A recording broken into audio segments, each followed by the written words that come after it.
Take a moment, share the broadcast. What's up, y'all? How y'all feeling this morning?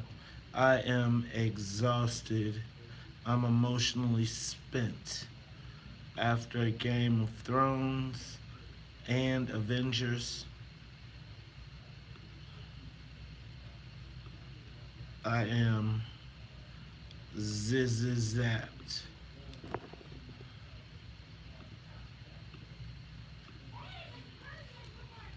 Good morning. Same to you. We are yes, you.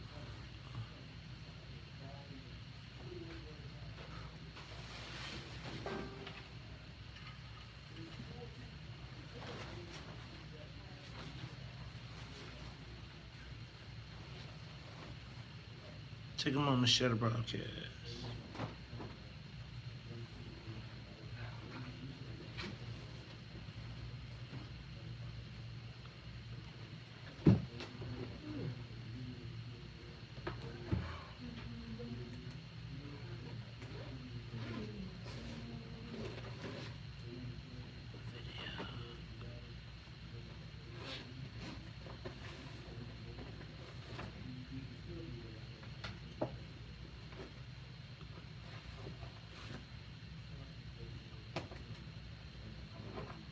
Uh-oh.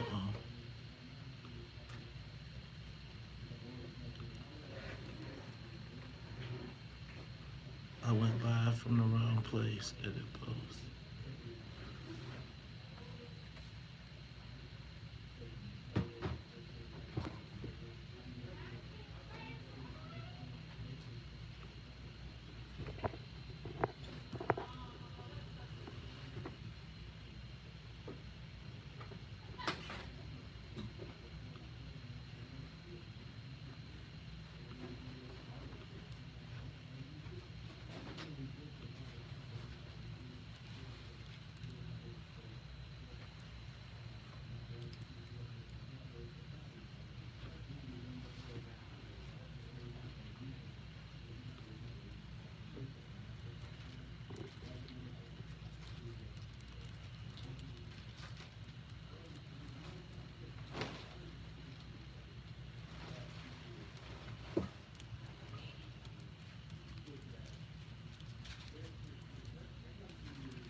Oh, guys, I'm about to kill this broadcast. I'm about to start over. Sorry.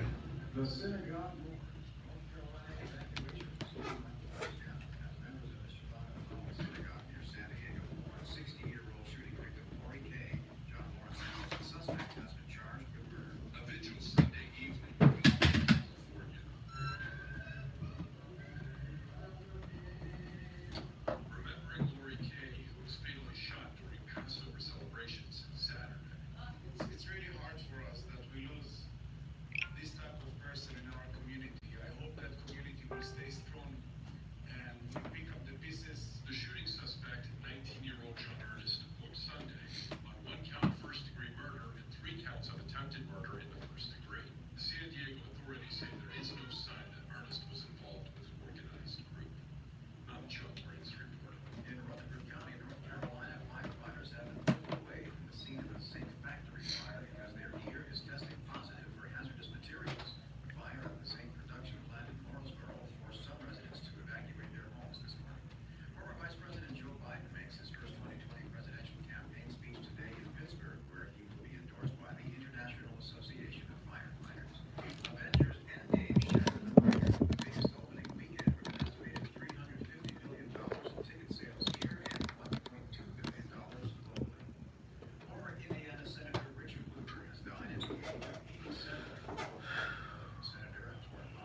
our top priority. Thanks, Senator Richard Lugar. I'm Michael Toscano. Simple Mobile, you get the no contract advantage. Unlimited talk and text plus 3 gigabytes of high-speed data now for $20 a month for the first 3 months. Just $20 a month on a lightning-fast 4G LTE nationwide network. Todd, can you do me a favor?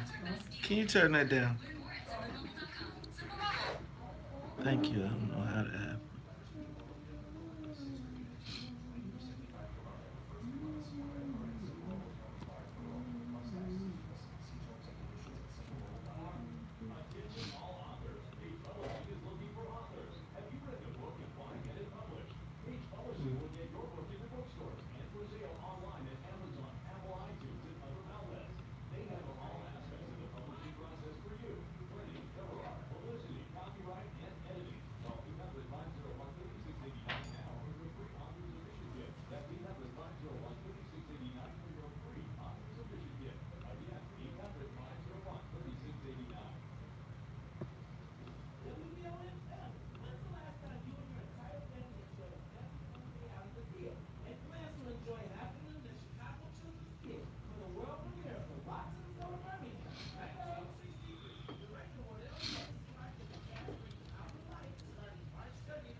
You know Bill Grant? What's this? Game of Thrones? Nope. What? No, just one.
Oh shit.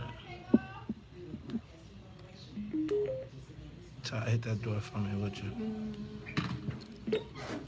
You're listening to The Morning Show with Maze Jackson on the Talk of Chicago, 1690 WVON. Rise and shine. Wake up. Wake up. Wake up.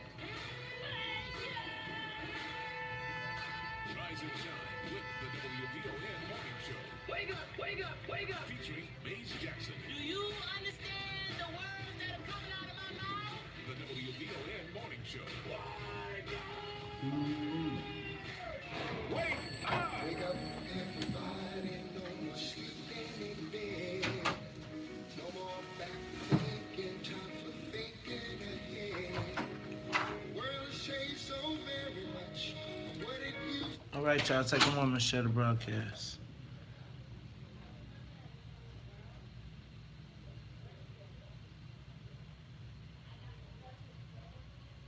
Okay,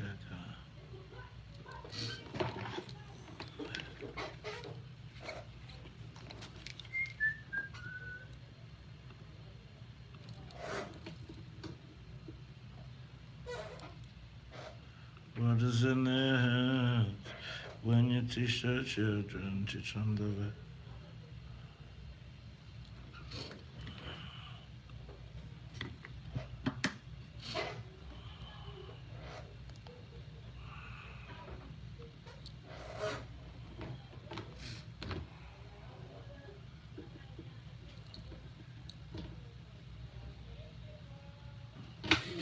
Wake up, Chicago. Wake up, world. This is the WVON Morning Show, and it's a Monday. I'm your host, Maze Jackson. Got my co-host, Todd Stroger. Todd, how you feeling this morning? Hey, amazing grace. Grace, I'm feeling presidential. You're feeling presidential. Uh-oh. You feeling black presidential singing Amazing Grace. Well, I'm going to tell you what, I am ready to rock and roll. It seems like we are going to have a great show today. I must tell you all, I am emotionally spent.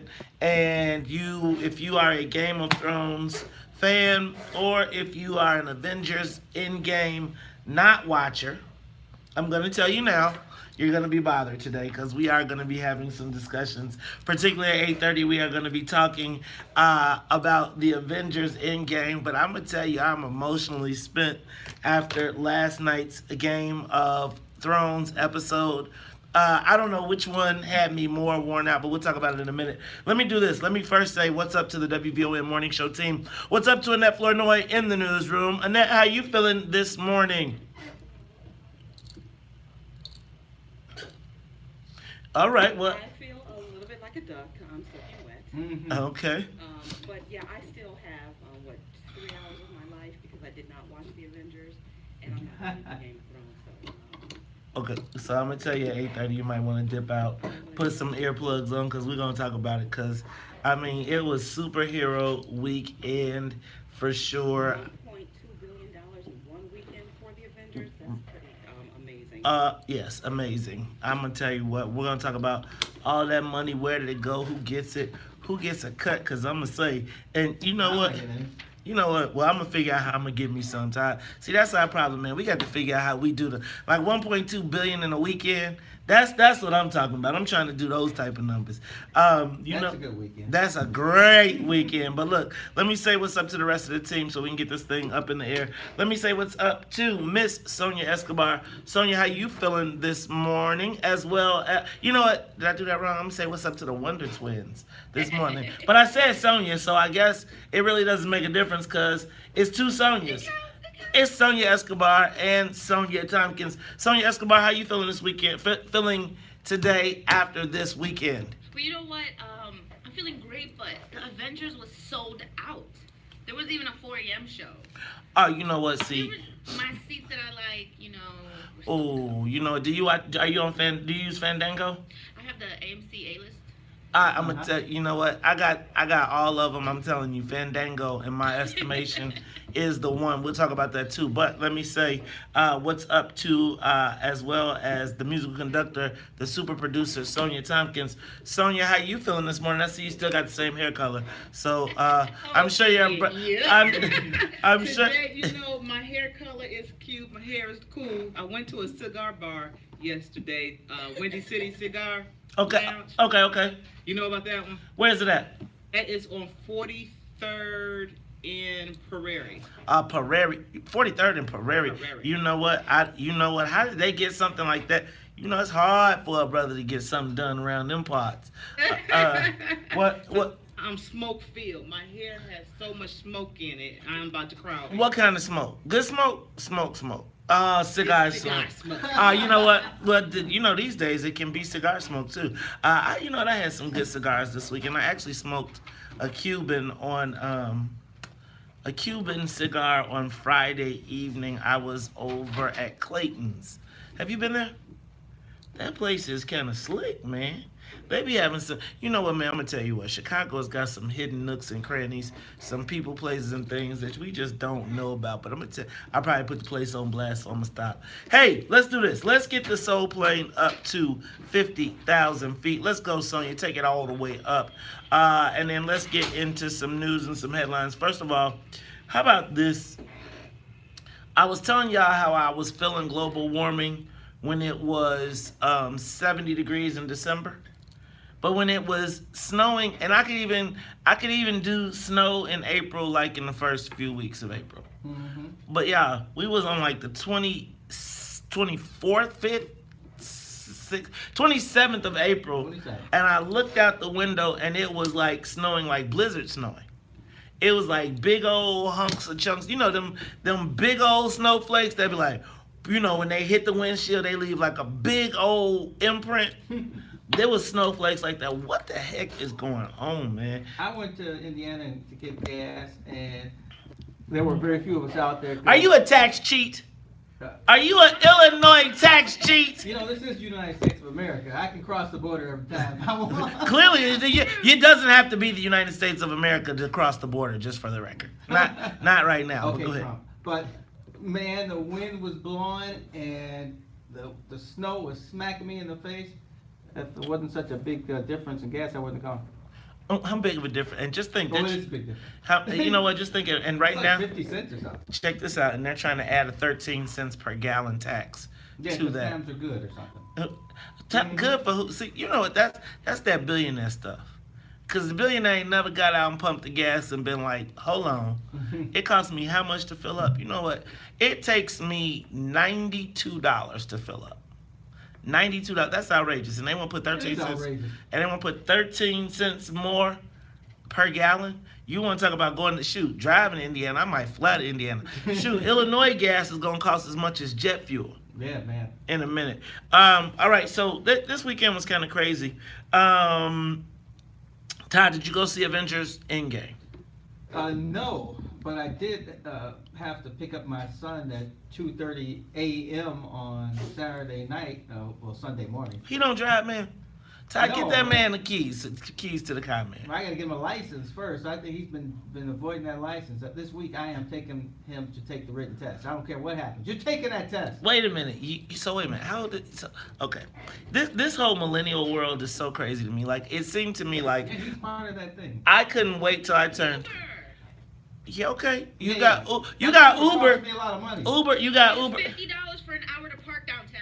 Well, that's true. Okay, so you know what though? Do you have to go downtown? I don't think you always got to go downtown. I just think it's kind I of. try not to. You know what? I do Uber when I go downtown, and actually I'm about to be one of those pesky pain in the butt bike people in a minute, because I'm thinking I might start riding my bike to work. Like, if we could get us like a little locker here so I could put my stuff, I think I actually would ride my bike to work.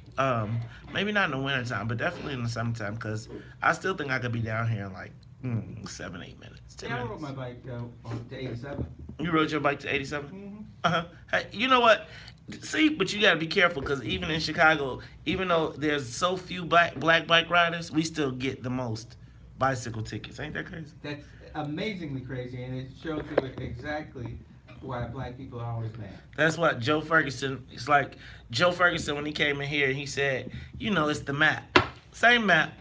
You can put if you want to, the same map. If you want to say, where's the highest crime? Lay the map down. You want to say, who's got the highest foreclosures? Lay the map down. Mm-hmm. It's all this time. You know what? It's like, it's all the same. It's like wherever black people are, you will find the highest tickets, the highest disenfranchised. Man, it's just, I'm going to tell y'all what. Let me move on. Todd, did you watch Game of Thrones last night? You're kidding me, right? What Okay. am I going to watch in the middle? Okay, you know It's what? not even the middle. What is this, like season 8? This is the end, man. And speaking of the end, last night, man, did y'all see the Night King got it? I'm not gonna tell y'all how he got it, but boy, oh boy, the Night King got it last night. You know what? I ain't never seen this many black people in one weekend talking about so much white stuff in my entire life. I'ma tell you what. From Avengers starting on Thursday night all the way through this morning when I woke up to take my morning ritual. Ooh, did I say take my morning ritual? See, I did that. Morning ritual. It matches too. I bet if I rhymed it, it could be my morning. Let me stop. Ritual, get it? See? Never mind, let me stop. All right, That's so above my head. I'm sorry. running ritual, the morning. You know what? It's a good one. Anyway.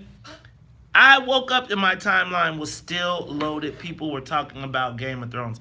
I don't even know which one was better. Even though Avengers was 3 hours and made $1.2 billion, I don't know if I enjoyed Game of Thrones or Endgame more. I'm inclined to say that I've been so invested in Game of Thrones that I might have said Game of Thrones, but then I was reading in the paper that if you were to watch all the movies leading up to Avengers Endgame, 59 hours of movies. I actually think I want to try that challenge one day.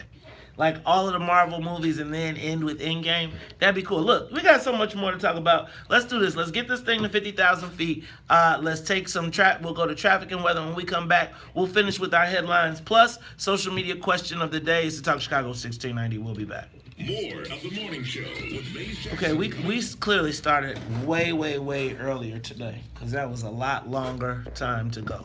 Todd, you have the camera. I can't believe. You start early? Yeah. Didn't feel like it. That's because you got here. Yeah, that could be true too. Yeah. Man, I want to see the Avengers though. Just gotta find the time to. Maybe Monday after. What is this after guy the that's show. coming on to talk about Endgame? I gotta find what the first show is. Theater's right across the street. Won't even have to get out of the parking lot. Man, all week is gonna be rain, but that's spring for it. He wanted to talk about Yeah, I gotta get my son a driver's license. This is killing me. I was up looking for I don't think he's confident right now. I couldn't find any tickets. He sees too many crazy drivers out there. In any theater. I forgot why I was. What I was trying to look at. Well, I'm gonna tell you, Carrie was crying. What am I looking for? She was crying. That's Fuck. what I heard. That, I mean, just that's That's the second time I heard about these Avengers and people losing their minds. She was crying. I was like, I stopped in the movie like, are you really crying over some damn? Are you crying? Go Are ahead, you really Facebook. crying? Captain Marvel. I was like, wow, it was so good. I didn't see Captain Marvel. Now I gotta go see it though. I did. I ain't seen none of this stuff. Who wants to see a female superhero movie? I hope you heard that on Facebook. Get him. I did not.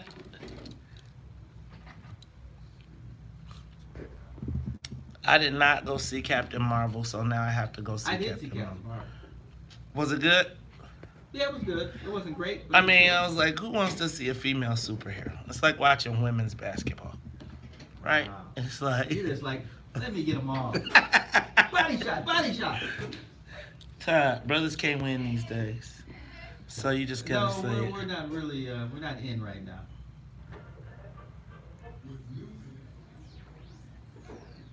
Not unless you're rich, but no, rich people are in no matter what. I'm trying to be in no matter what. Then, how about that? I want to be stupid rich, y'all. Okay, can I tell y'all this broadcast right here? Y'all, if y'all looking at the old one.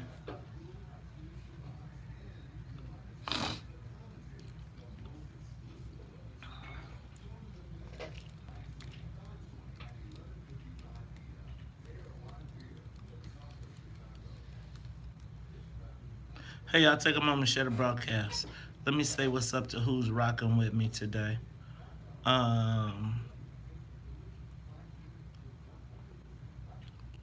You there? Who's there?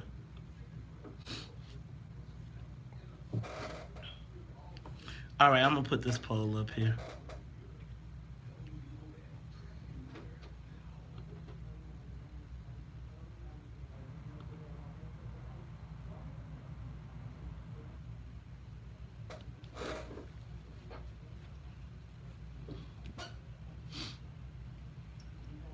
Take a moment, share the broadcast, God, the internet is moving slow again. Edit poll. Slow down.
bring back sweet memories.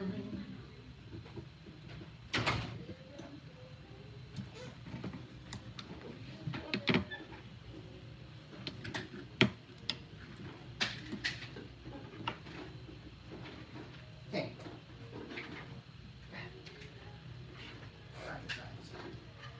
What up, John Rimbert?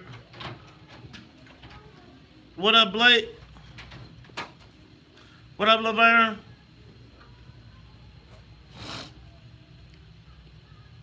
What up, Tiger? What up, Adrian? Can't stand around. What up, Jeanette Samuels?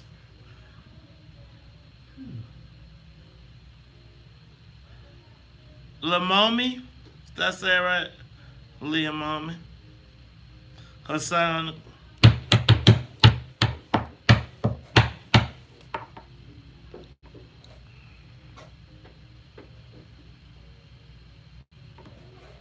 Get the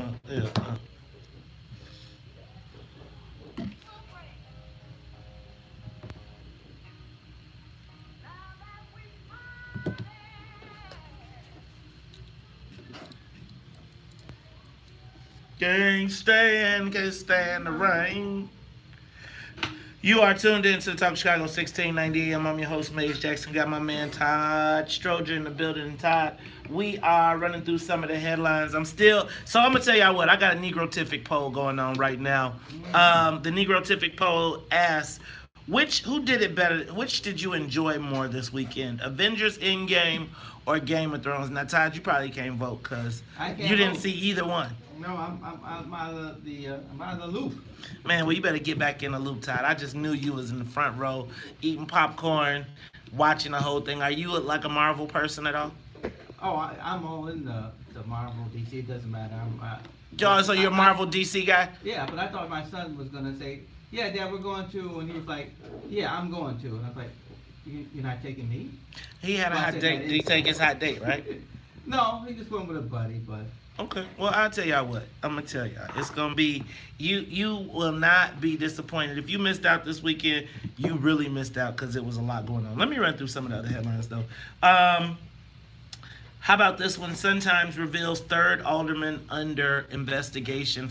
You know, Todd, I don't know if you saw a story in the paper about 11th Ward Alderman Patrick Daley Thompson and this story about Washington Federal Bank, I believe it was.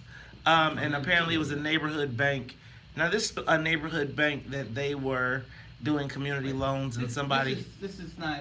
I don't know about his part, but the bank has been in the news before about this. The bank has been in the news before. Right. Actually, this story was in the news before, but they have revived it because apparently there is a federal investigation going on because of this, which makes it now 3 aldermen currently that we know are under federal investigation.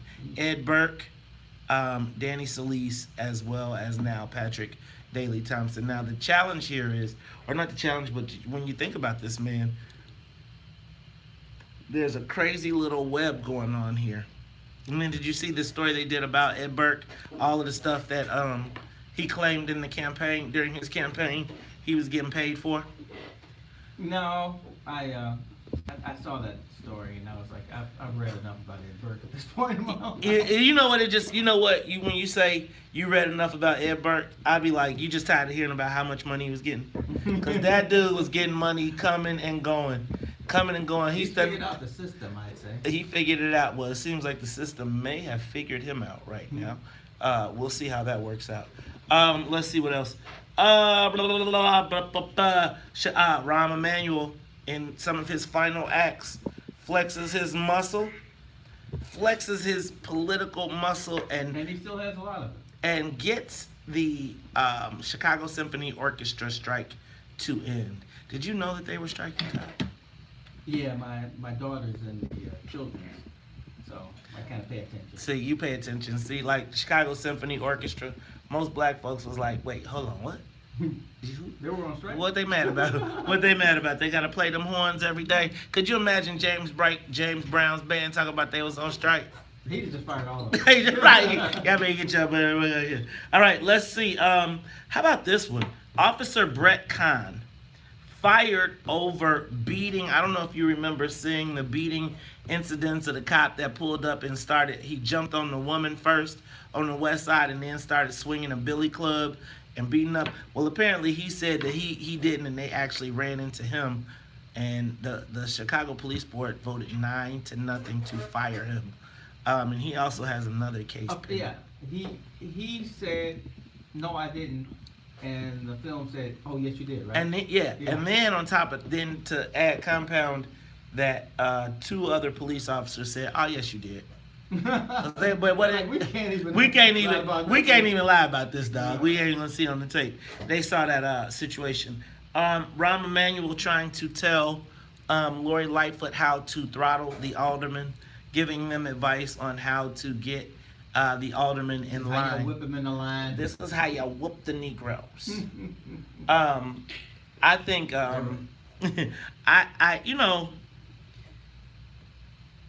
I hope that there is some.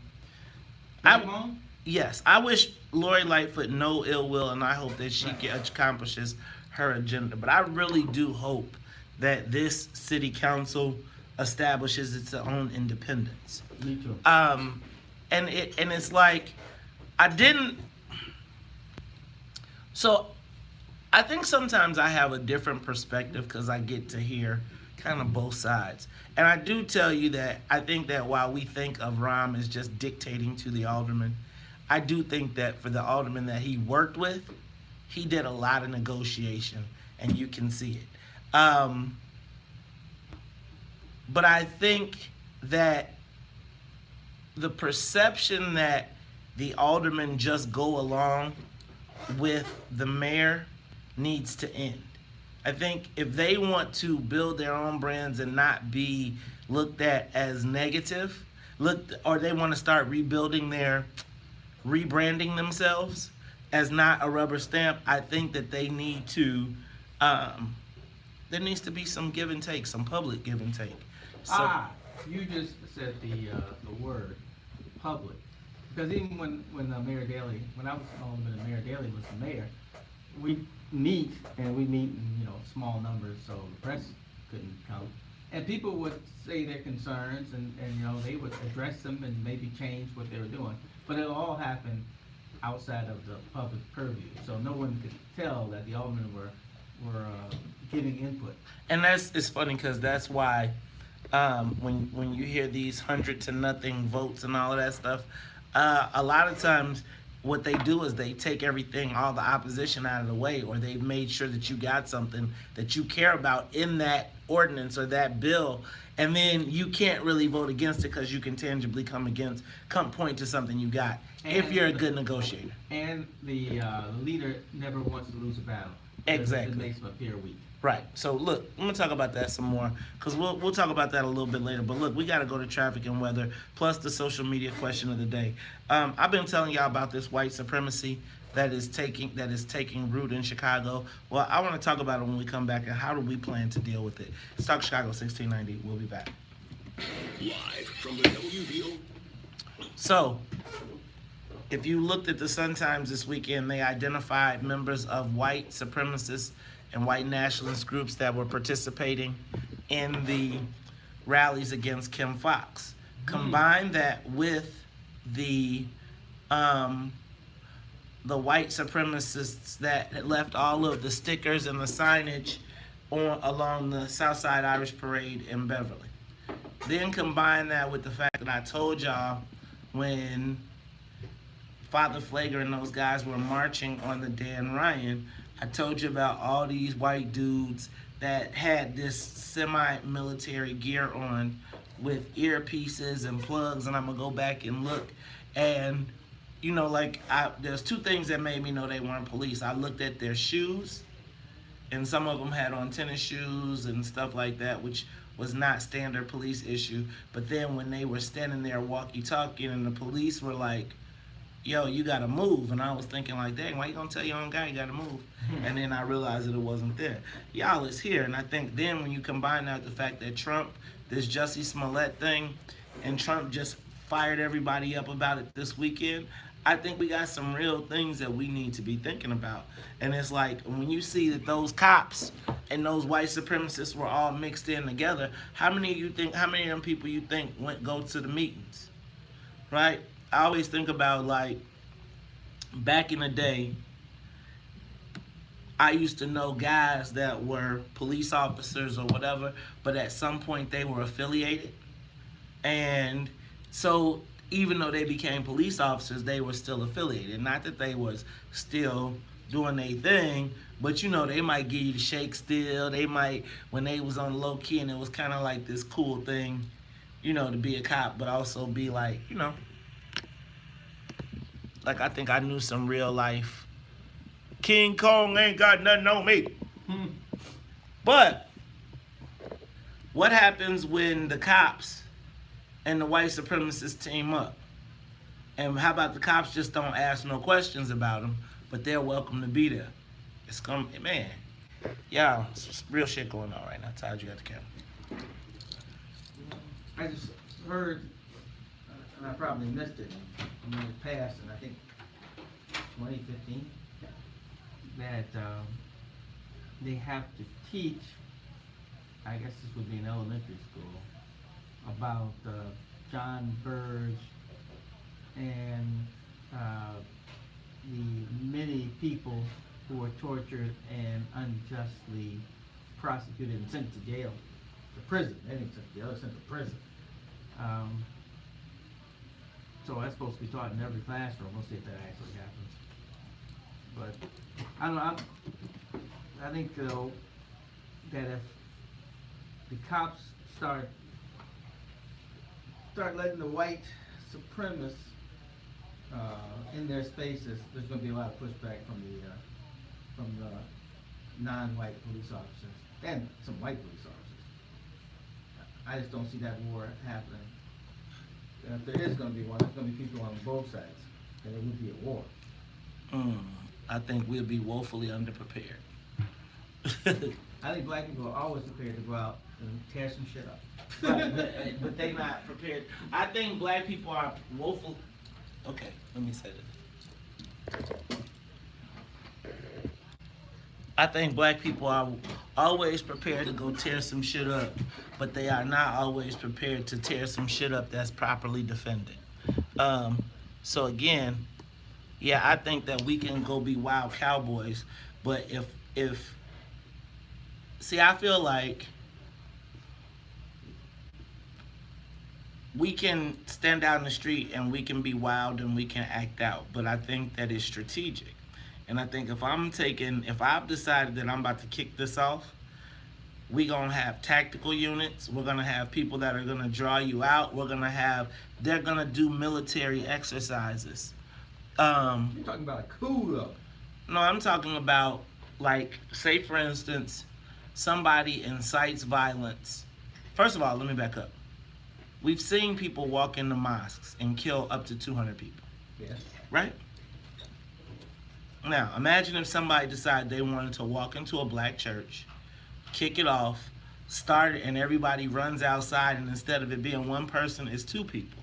And so one guy goes in, causes disturbance, and shoots inside the church, and everybody runs out, and somebody is waiting on the outside and mows everybody down coming out the door.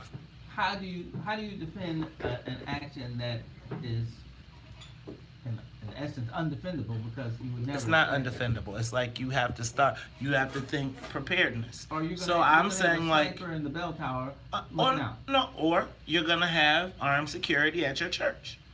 You're going to have somebody that looks like, man, like deacon board needs to be watching a parking lot, right? Like you saying no, but again, we just 70-year-old with an AK-47. But that's why you got a young deacon squad, or you have every church has a security team. I'm saying that like the security ministry, and you identify the police officers and the former army and the former whatever, and y'all got a safety and security plan that protects people. Where's the safe room? In a church. Like, do you say, okay, everybody heads to the basement and then we lock the doors and we got, I mean, I'm just saying, like, we keep saying, like,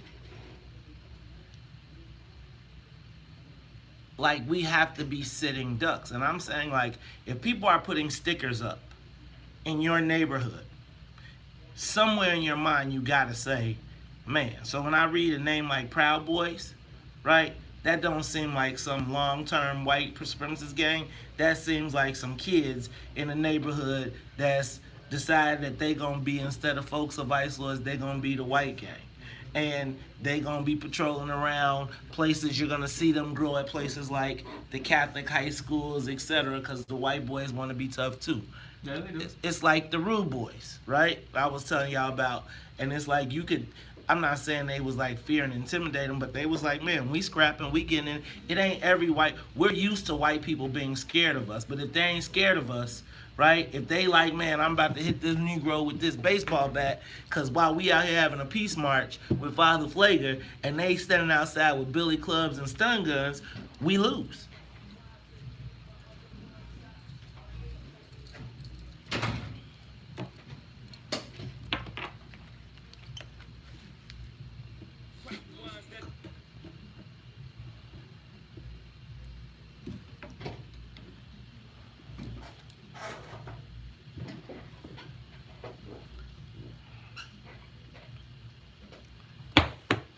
You can take notes from the nation, but you got to realize that it's a real threat.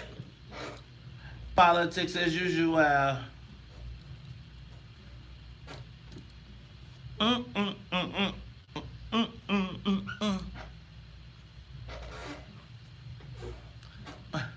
I took my Tito to Frito in the district.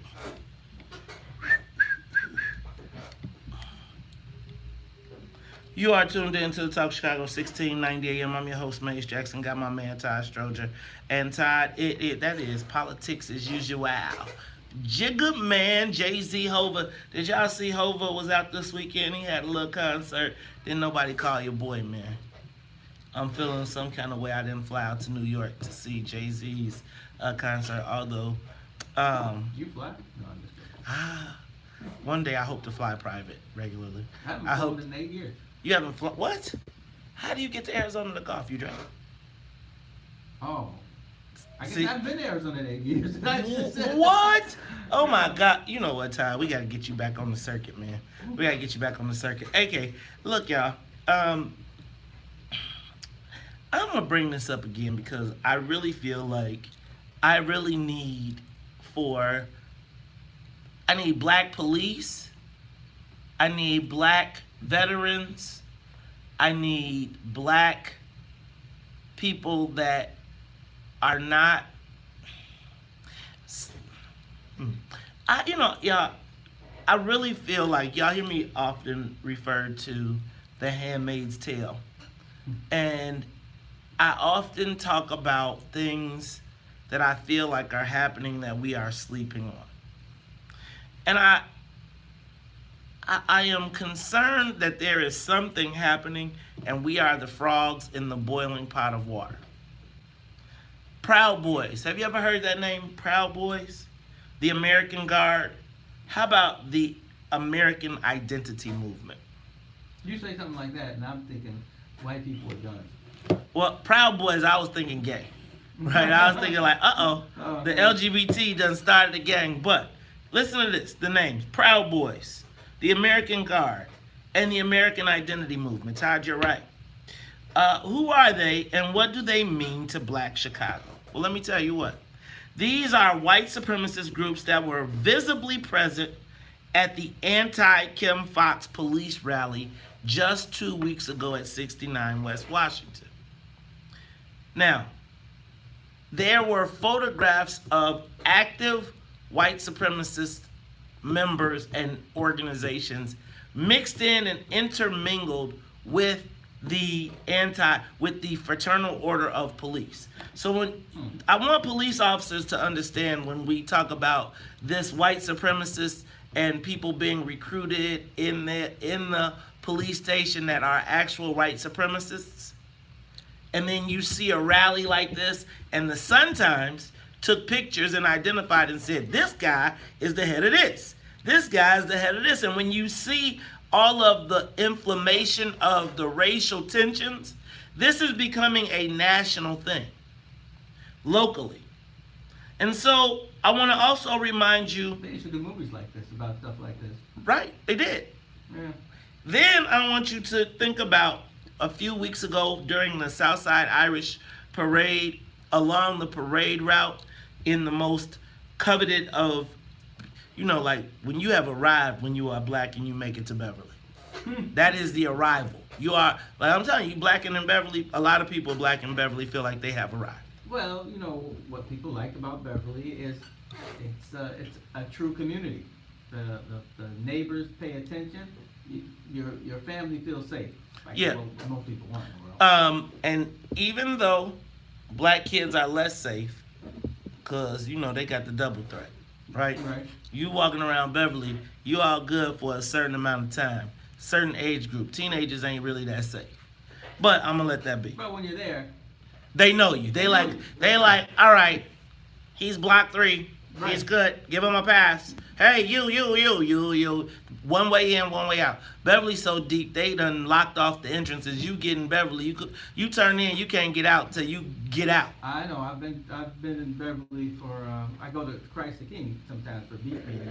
Really? Man, if I make the wrong turn, I'm through. That's where my son goes to school. And y'all might tell you, it's interesting. It's interesting to say the least.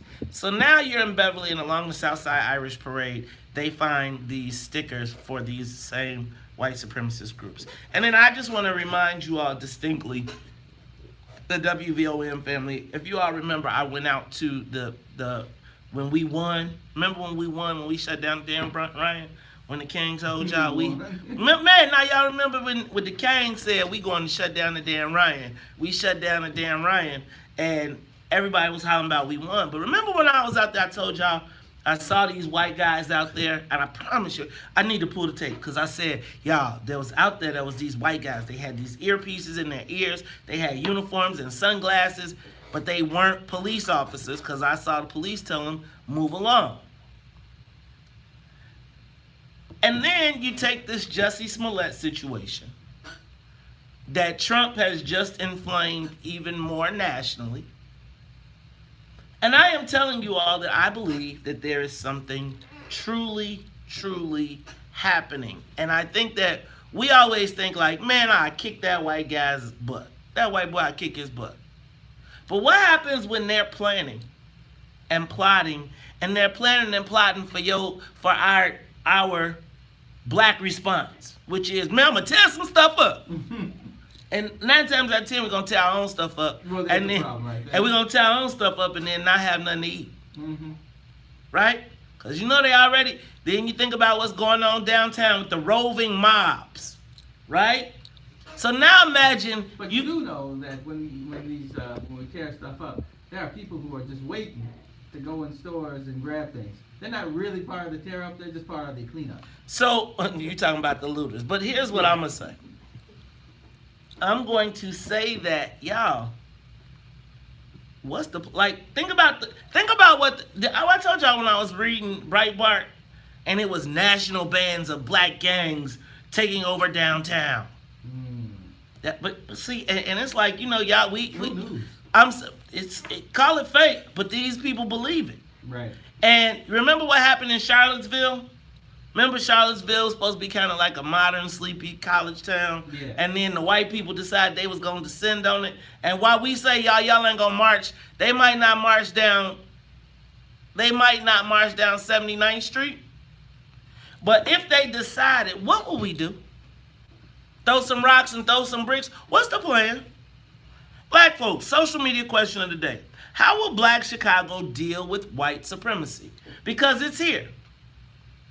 And you know what? I used to say, man, brothers and them gonna get them. Folks and them gonna get them. All them gone. Y'all, we shooting each other. So imagine right now, as they are preparing for war, and they are stocking up, they are preparing for war, how will Black Chicago deal with white supremacy when it comes here? Well, let me not say when it comes here, because it's already here. And you know what? Just for tickles and giggles, I want y'all to remember the picture. I posted it on my Facebook page, Because you know y'all don't never want to believe me. Y'all don't believe Fat Meat Greasy. But remember when the white police officers were hunting black people and putting deer antlers on their heads? Do you think that was part of white supremacy? Because they was thinking we was animals? You did? I want y'all to understand. So, social media question of the day. Give us a call, 312-374-8130. 312-374-8130. I know there's white supremacy like the gentrification, but what happens when it's like, that's passive? What happens when it's like the active? Like, lock them up. What happens when one of those, you know what, like, you know that police officer tape you got? The guy that talks to the kids when they walking down the alley? Play that for me real quick. You said you trying to shoot? I killed. Oh, you killed? Out here today. And you just tried to hit me with the cop? You think he ain't never been to a Klan meeting? Let's talk about it when we come back. 312-374-8130. It's Talk Chicago 1690. Lane Jackson coming up. Oh, Lord. Todd, you ready? What you gonna do when they come for you? What you gonna do? What you gonna do when they come for you? My wife hates that song, but I love it. Bad boys, bad boys. Am I ready? I may not be ready for that one. They say, come outside and put this patch on. What do you mean, like a Scarlet Letter type patch? No. Oh, like the that Jewish says patch, like black patch. You mean like wearing a star? Yep. Oh. So I'm wearing the Star of David? No. You gotta wear an Africa patch. Gotta wear a. Africa patch. Why would I have to wear an Africa patch? With a gorilla on it. I stand out just because I'm dark. Nah, they know wanna. who you are. Nah, you. Unless They, you're a trustee, you mean what if you was I'm Creole? wearing a patch with a T on it means I can go anywhere. Unlike you, Maze, you can only walk between Madison and 22nd. Oh, between Madison and 22nd, huh? Yeah. Y'all don't want to do nothing. See, this is what I'm saying though. I don't even think we believe it could possibly be real.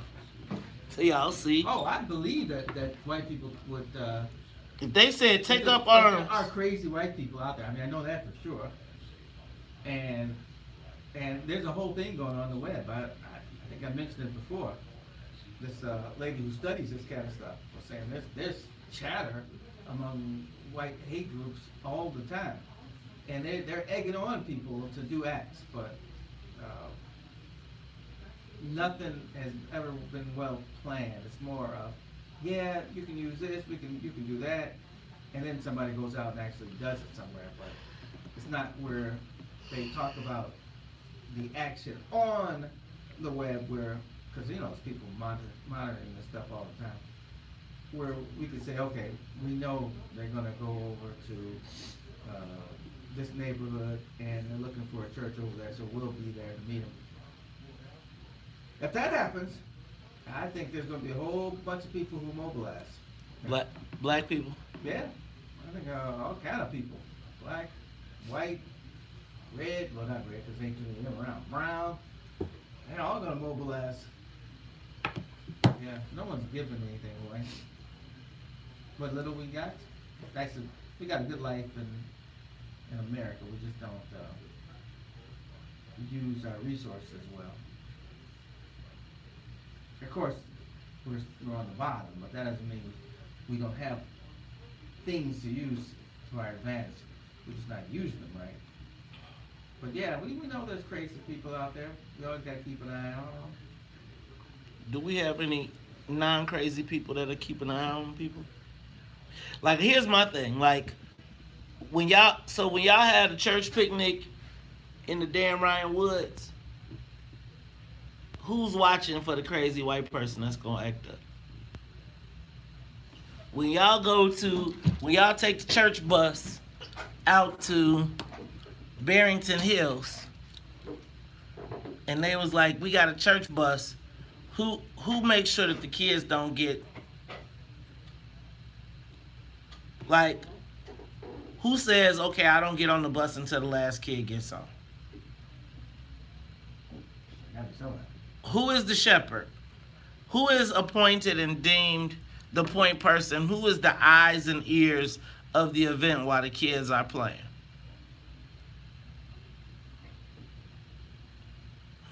It's always somebody. No, it's not. When I go somewhere, well, you know, my kids are older now, but when I would go on a field trip, you know, I had like 4 or 5 kids. And my job was to watch those kids wherever we went. And they weren't out of my view. And I'm saying that I went to a Washington, D.C. trip with my kid, and if I wouldn't have been on the trip, my kid would have been, and all the black kids would have been wandering aimlessly. And if a white supremacist was, when we walked through the Trump rally, like, cause it was during the Kavanaugh hearings, I had to make sure that our kids were straight. Mm-hmm. That's what I'm saying. You were there to do the business of the day.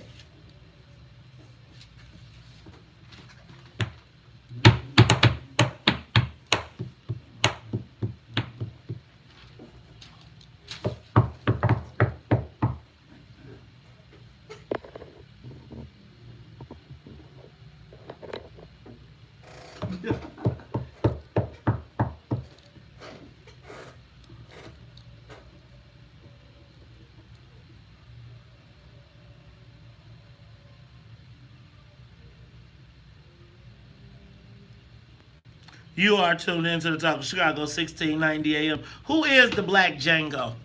Who protects the black people from white supremacy? Todd, I'm telling you, white supremacy, I don't think it's ever left Chicago, but I think it's making a bold return, right? A point where they are now out in the open. They are responding to the cry.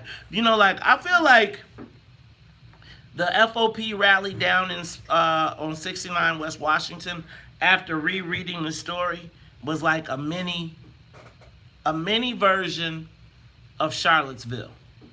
We didn't call it that because they didn't have tiki torches, but they had guns. Cause how many of them police officers you think left their guns home? Oh, they never do. Right. So think about, while all of our activists and people out there, like, imagine if somebody took a swing on a police officer. That wouldn't have ended well. But let me back up, because that's not what I'm suggesting. What I am asking is, how will Black Chicago deal with white supremacy, like blatant, overt white supremacy? What happens when we see the story of white guys smacking this? Well, we've seen it already. Like, white guys walking into the store, slapping on black people. Like the McDonald's? At the McDonald's, screaming you. And I mean, I feel like they're getting bolder and bolder. And they're saying, like, hey, man, what y'all gonna do? Well, they didn't do nothing for that one. I told you, when I promise you, when the black folks took over the Dan Ryan and was claiming we won and got the photo shoots of the march down the thing, just like they was taking pictures, they was taking selfies. The white supremacists was taking selfies like, okay, this one. I mean, I saw parade marshals in vests, but who's like the security? Who was the black people watching saying, okay, we got women, children, and kids out here. Let's protect them. Let's talk Chicago right now. And I feel like our soldiers are busy warring with each other. They're not looking out for the community. They are looking at each other as the enemy, even as the enemy approaches. Let's go to the phone lines. Let's go to Brother Ball. Brother Ball, you on Talk Chicago, 1690. Hey, great weekend, May. I was all over the Game of Thrones. I let moms check out the end game. Musical genius of the day, Todd. Who that? I need y'all to check this guy out of Detroit. Maze, I know you remember I Belong to You. Right. In Blackball. So his music ain't being played, not getting acknowledged. What we're ready for, Maze. Oh, wait a minute. Who'd you say? Wrong. Go ahead. I really want y'all to pay attention to me on this. We are ready for what we've been trained to do. All churches, all so-called leaders teach us to do what? March peacefully, right? They teach us to bow down to authority. They teach us to pray and forgive. We have no real training when it comes to guns. The best thing that we have is the young generation, Call of Duty, and playing these games online, because if someone teaches some strategy, someone teaches some visual, optical ways that if they can calm the adrenaline down, it might help us. All the elderly people have done what? Traded their guns in for gift cards. They teach us how to get rid of our guns. They teach us how to get rid of our gold. So we have no real guns. Right, and then check this out. Then they hit y'all up and say, "Hey, we give y'all a $50 Target card if y'all give me y'all pistol. Y'all gonna be sitting around here flat-footed waiting for y'all rations." Let's go to Brother Harold L. Uh-oh. Uh-oh. Well, what are we today? Shout out to Harold Lucas. I mean, the situation is too dire for me to criticize you two brothers. Thank you. The reality is, let me ask a general question, and Todd, you've been around long enough that you can answer this question. How many brothers you think been murdered in gang wars since the Blackstone Ranger Gangster Disciple days when the University of Chicago introduced the gang structure to control the black community, up to the day where these gang wars are still raging in the black community, while you're watching on the construction sites all white and Hispanics, you're watching all whites and Hispanics on the police force, and the Hispanics are the shooters killing black men, right? Now, take that and double that with the internal genocide of the drugs that have been poured in here from the Mexican cartels through the 13th and 14th Ward that are now destroying the black community, so-called middle-class communities, even in Auburn Gresham. Although they don't have no tattoos in their face and their passes are, they still got a little middle class behind them, but they got to pick up their pistol too, because the gang structure and the drugs and the dealing is the economy of the black community, because we're not working on the construction sites. And all of this, you can put it at the hands of your former president and Rahm Emanuel, who brought this structure into the black community. So I'm going to close with this. Get a New York Times and look at what they're doing in Raleigh. You'll see it happening in Chicago right now. And at 1.5 million, the sisters talking about where the sisters out, where the brothers are supposed to protect you. They already been killed and murdered and are being murdered every day in this town, and ain't nobody saying nothing about it. Well, you just did. Look, let me tell y'all what. I need for y'all to understand that it is real in the field. I have no doubt that I have looked white supremacy smack dab in the face. I think that our kids and our young people see it every day when we see these police officers, and I think it's incumbent upon the police union, the Fraternal Order of Police, and all of the so-called good cops to renounce and to stand up. Look, it's Talk Chicago. We'll be back after traffic news and the weather. The Talk of Chicago. Tell her Amisha Cross. Of the nation, 1690 WVON Berwyn Show. Well, you know, in the civil rights movement, there was training, but the training was all about getting your head knocked in and not responding. Right.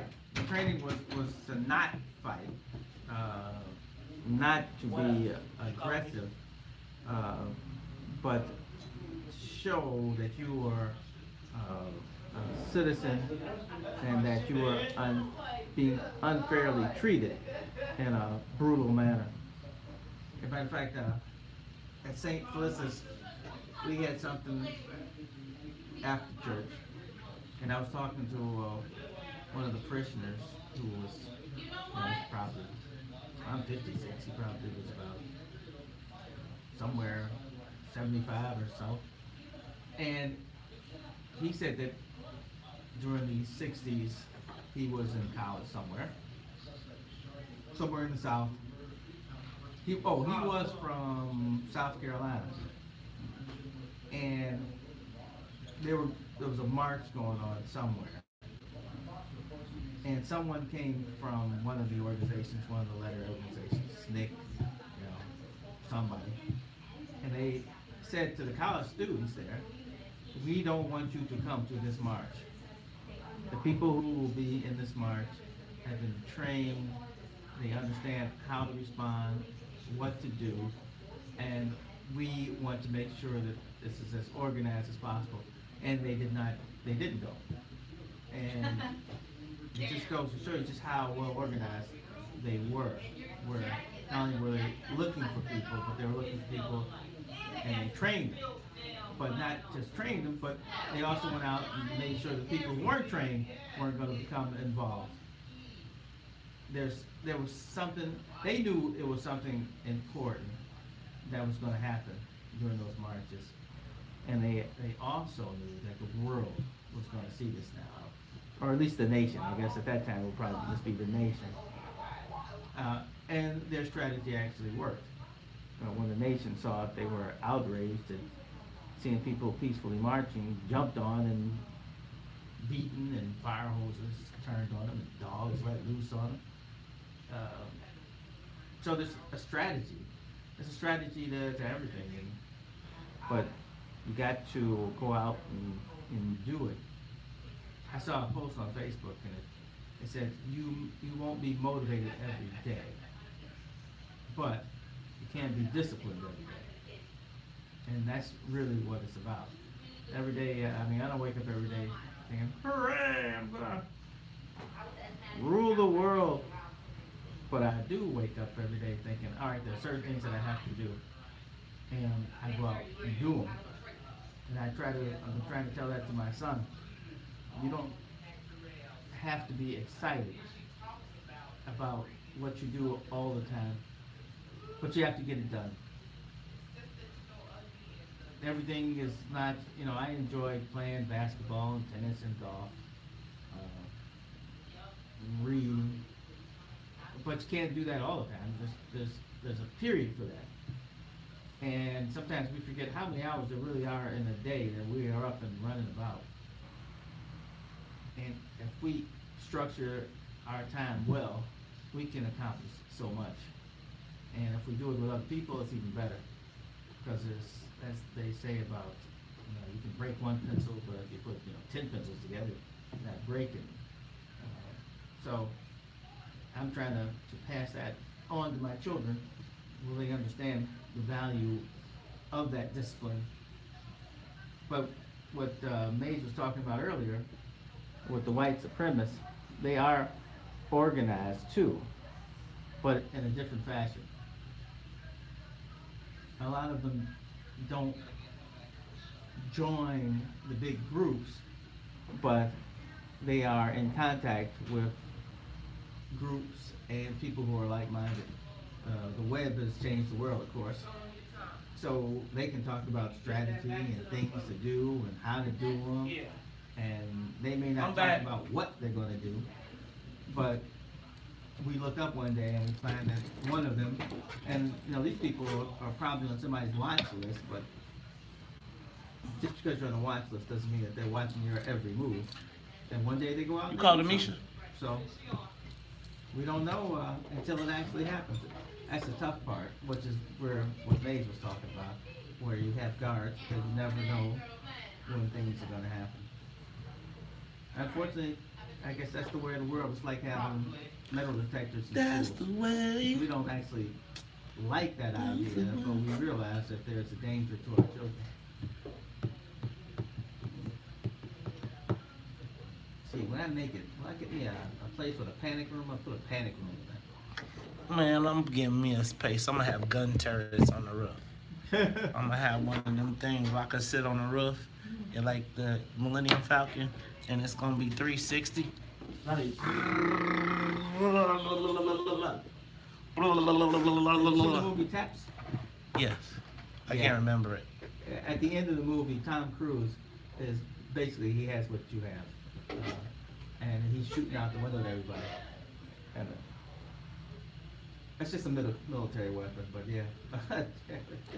I always wanted a Gatling gun or an M60. You want a Gatling gun? You want to go? Yeah, man, Outlaw Josie Wells, boy, that Gatling gun used to be like. It's a game changer. The Gatling gun. Yeah. You know, the sheriff's office still has Tommy guns.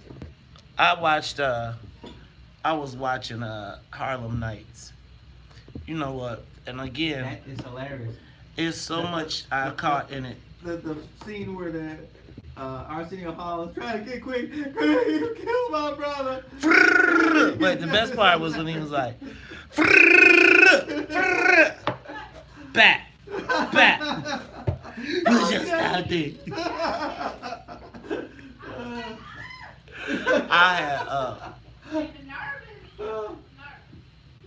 I enjoyed.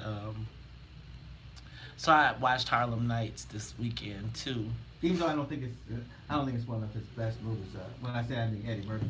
I But thought there were some really great scenes in it. I think like it wasn't. I think again watching it as a kid, I had way more expectations because everybody was in it. So I expected to be uproariously funny. But I think it was a chance for the black people to win again, like rewriting the whole Right. policy story. We got it's- over on these guys. Like Yeah. instead of the black, like Eddie Murphy, I feel like we slept on him on some of his stuff.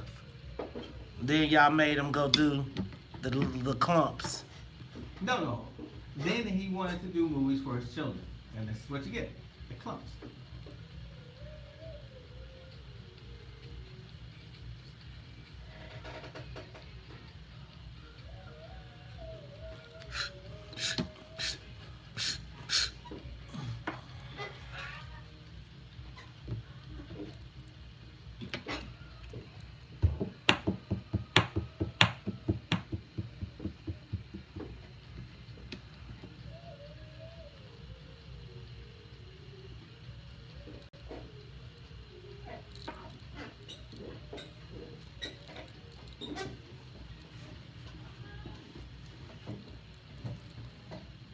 You are tuned in to the South Chicago 1690 AM. I'm your host, Maze Jackson. Got my man Todd Stroger in the building, but y'all know how we do at the top of the hour.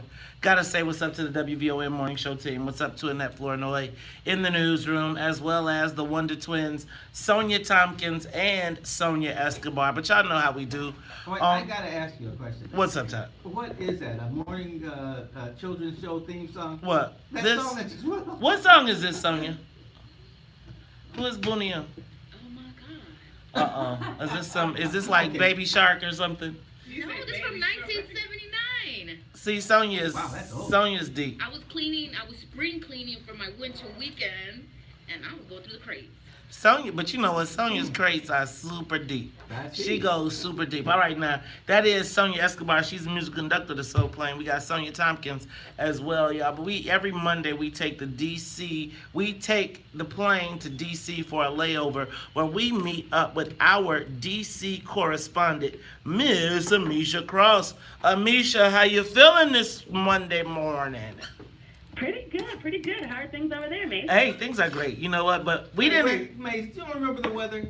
It's terrible here. It's not terrible now. Well, it is raining, and it has been a little snowy and a little sludgy, but hey, man, I'm telling you, we are almost to May 1st, and as long as it doesn't snow in the month of May, then I am going to be all good because April showers bring May flowers. Now, I wonder, you know what? Amisha, is it time for the cherry blossoms in D.C. yet? Oh, we already have them. Oh, good gosh. Let me ask you a question. Is it me or is that cherry blossom thing along the Potomac some of the most awesome things you could ever see in life? They are beautiful. I have allergies, so they cause other issues for me. But they are gorgeous. All right. Well, you know what, Amisha, I follow you on Facebook and social media, and one of the things that I saw was you were having a challenge this weekend finding a 00 dress because you were going to, what is it? Nerd Prom. What is the Nerd Prom, and what was it that you, tell us what happened, Amisha? So the Nerd Prom is the annual White House Correspondents' Dinner, and basically it is an event to honor the work of journalists across the country. It's also a scholarship and fundraising event that gives money to students who are intending on pursuing journalism after they graduate. So that Nerd Prom occurred, and it's the White House Correspondents' Dinner. So, but apparently this year it was a little. It took even a little turn. President Trump has been bowing out of it, but apparently this year, did he say no staff too? What's going on? This year he actually did. This year he enforced a boycott among all of White House administration. So not only him, no one from the White House was actually there, and that hasn't happened since he's been in office. Now, has that ever happened in any other office from any other president? No. So what is President Trump beef with the Nerd Prom, a.k.a. White House Correspondents' Dinner? Aren't these the people that get the word out for him?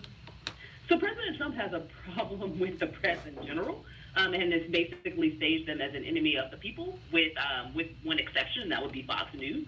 Aside from that, President Trump took a large issue with last year's Nerd Prom, specifically with the comedian who was hosting and some of the jokes that she lobbed at Sarah Huckabee Sanders. Right. And this year, FYI, we didn't have a comedian at all. This is the first year we haven't had a comedian in decades. So now, Amisha, so how did the event go? Was it everything or was it nothing because the president and the staff wasn't there? Like, I almost feel like the White House Correspondents' Dinner with no White House is kind of like just the Correspondents' Dinner. How did it go? Exactly. So I would argue that it went back to its original intent because you didn't have presidential support. You not only didn't have that, you didn't have administration support. With that, you also didn't have celebrities. One of the things that the White House Correspondents' Dinner has done over the past 2 decades is also mix Hollywood in. So you would have the Kardashians, you would have athletes, you would have these others who were a part of it. This year, it was elected officials, it was journalists, it was producers. That was it. And so what do you think accounted for it becoming such a high-profile, celebrity-driven event? Do you think it has something to do with the Obama star power? I think it has something to do with the Obama star power, but the White House Correspondents' Dinner has brought celebrities since before Obama. We saw that with the Clintons as well. I think that it's more and more celebrities who are getting involved in becoming heavy donors to campaigns and to parties, but also seeing them more and more being on the campaign trail with elected officials. And I think that that's more of a modern era thing than anything else. And this president didn't really have anyone since they basically boycotted his run for the presidency anyway. So this President Trump and so the Correspondents' Dinner, so do you think it will ever be the same? Will it ever return to its pomp and circumstance, or will it go back to being what it was supposed to be, which is really a nerd prom? Because once the celebrities come, then it's not really a nerd prom. It's like the cool kids thing to do. Exactly. I think that it depends on if this president is not there for another term. Should it switch back to Democratic hands, or should you get a conservative who celebrities actually want to align themselves with? I think we would see something very different. Man, well, I am looking forward to seeing how this whole thing plays out, because Trump and the press are just not seeming to get along, with the exception of Fox. Was Fox News there? Fox News was there. They had a table. They have a table every year. Not all of their crew showed up, but they did have a sizable amount, and they actually won a couple of awards. Really? They what was it? Like the fake news? What kind of awards does Fox News win at a Correspondents' Dinner? Fox News actually got an investigative journalism award, so that happened. Well, I'm going to tell you what. Misha, I'm going to tell you, it makes me proud to know that you were there and in the building. It seems like I think I saw a picture of you with Illinois' own Governor, J.B. Pritzker. What was he doing there? Yeah, Governor Pritzker was there. That's a really good question. Not too many governors were there. I will say that I also saw a race. Andrew Gillum? Andrew Gillum was there. But yeah, we had a few governors there. It was a handful, probably less than 5. They think that they were basically just, networking and running for president one day. Right. I was under the impression that part of the reason that J.B. Pritzker was there was because there are already rumblings that he may run for president in the event that Joe Biden doesn't win this go round and be setting himself up for a future run. Did you get any inklings on that while you were there? Well, I know that he was having conversations with several current seated Congress people, in addition to those who are some of the newer congressional members. So I definitely think that there was more from him about trying to put himself out there. I will say that not everybody knew who he was, so there was that. I think that he was more so working the room. And so, so let me just say this, and because they already be shading me, I'm probably already on the list, but it seems to me that, dear Mr. Governor, I know you had a national campaign, and I know everybody in the world is licking their chops for you to spend $1 billion to run for president. But could you please focus some time on getting Illinois right? Because right now there are really pressing issues. And while I think it's cute for the photos from Washington, D.C., I think the photos that we really need to be taking are the ones that are right here in Illinois as people continue to leave. It seems like the governor leaving the state is just like everybody else. Nobody wants to be in Illinois these days.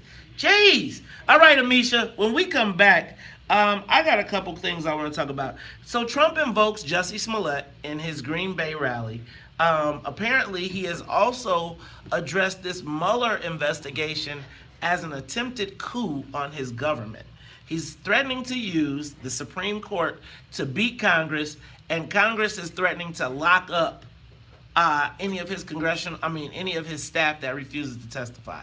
Look, I want to talk about all of this because I got a sneaking feeling. President Trump, if he lost, you know how he said he wasn't going to leave? Why do I feel like he's setting up not to leave? It's the Talk of Chicago. We'll be back after traffic and the weather. More of the morning show with Maze Jackson. Todd, you've got the camera, sir. Man, what you were talking about, you're talking about the president basically trying to tear the country apart with some kind of race war. If he doesn't get I don't think he has to have a race war. I think he's going to tear it apart, keep it divided. Black people are going to be involved in this fight. It's going to be white people against everybody else, for the most part. I think black people will join. It's going to be black people. We're going to recruit black people. Black people going to get the ice. We're going to be like the Italians. He's going to recruit the black people. How much money do you think this man's got? Ain't nobody fighting for him for nothing. Shoot. If they say we going against the Latinx. No, you're talking about him basically saying they're still in the election from it. See, you're making it personal for him. And white people will jump into that, but black people ain't jumping that. I don't think that's the fight. I don't think that would be how he would do it, though. Oh my God, it's so hot. You should eat more oranges. So I should turn on that fan is what I should do.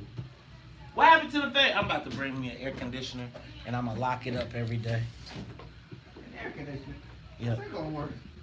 You know, like you need somewhere for the. You need a standing. I would get a standing air conditioner. I would put it right here. But you need somewhere for the condensation to go. Huh? You know they got those ones with the pipe in the. It's got a drip tray. So you mean there'll be a tray that'll be able to catch enough water where it won't overflow? Yeah. Huh. I haven't seen that. Well, that's because I was at Home Depot. You were probably at, we make hens how? What would you like, Mr. John? No, actually. We were just talking about the fact that I learned how growing up I had to work on everything. We did all the home repairs, which is why I can take care of so many things. I can do basic wiring. I can build a wall. Literally. I learned a lot from my mother, but she wasn't that type. Now I could do, I'm like pretty decently handy.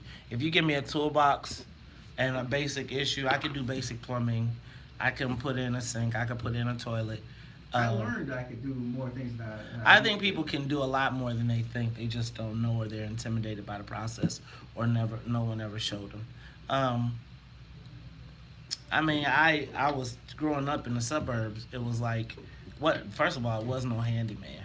We put up the fence. Like my parents got a fence. Well, my sister has a fence that I put up when I was 13 years old. That is as solid as it was then as it is now. Like we dug the holes, poured the concrete, stretched the fence, did the fence ties, the whole you did. Yeah. Our Black Club put up the poles and the lights. To block everybody from coming to your neighborhood? No, the light fixture in front of everybody's home. Oh. Yeah, that was fun. I didn't go to the Sox game. I was like, I'm gonna stay with y'all. So of course my job, I was the rat. I'm the one who put the hands in the hole and figure out, because I'm the little person. Oh. Grab that door, please.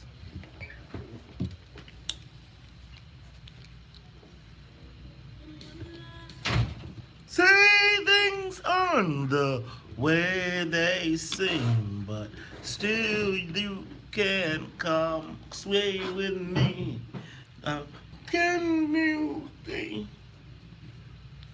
Love when you don't know the meaning of love should have brought you you home last night.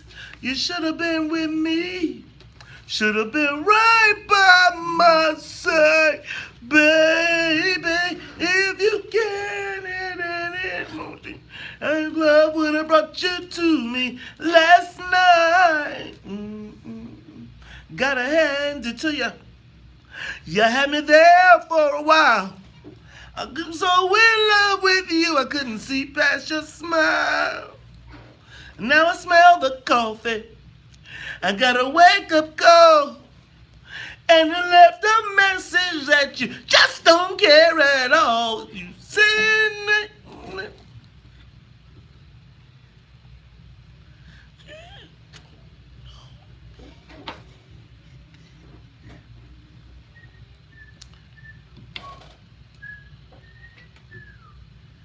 Your kind of loving, my darling, I just don't need. You are tuned in to Talk Chicago, 1690 AM. Hey, man, that's my girl, Toni Braxton, man. Love should have brought you home last night. Remember when she poked Marcus? She muffed Marcus in the face from Boomerang. And you know what?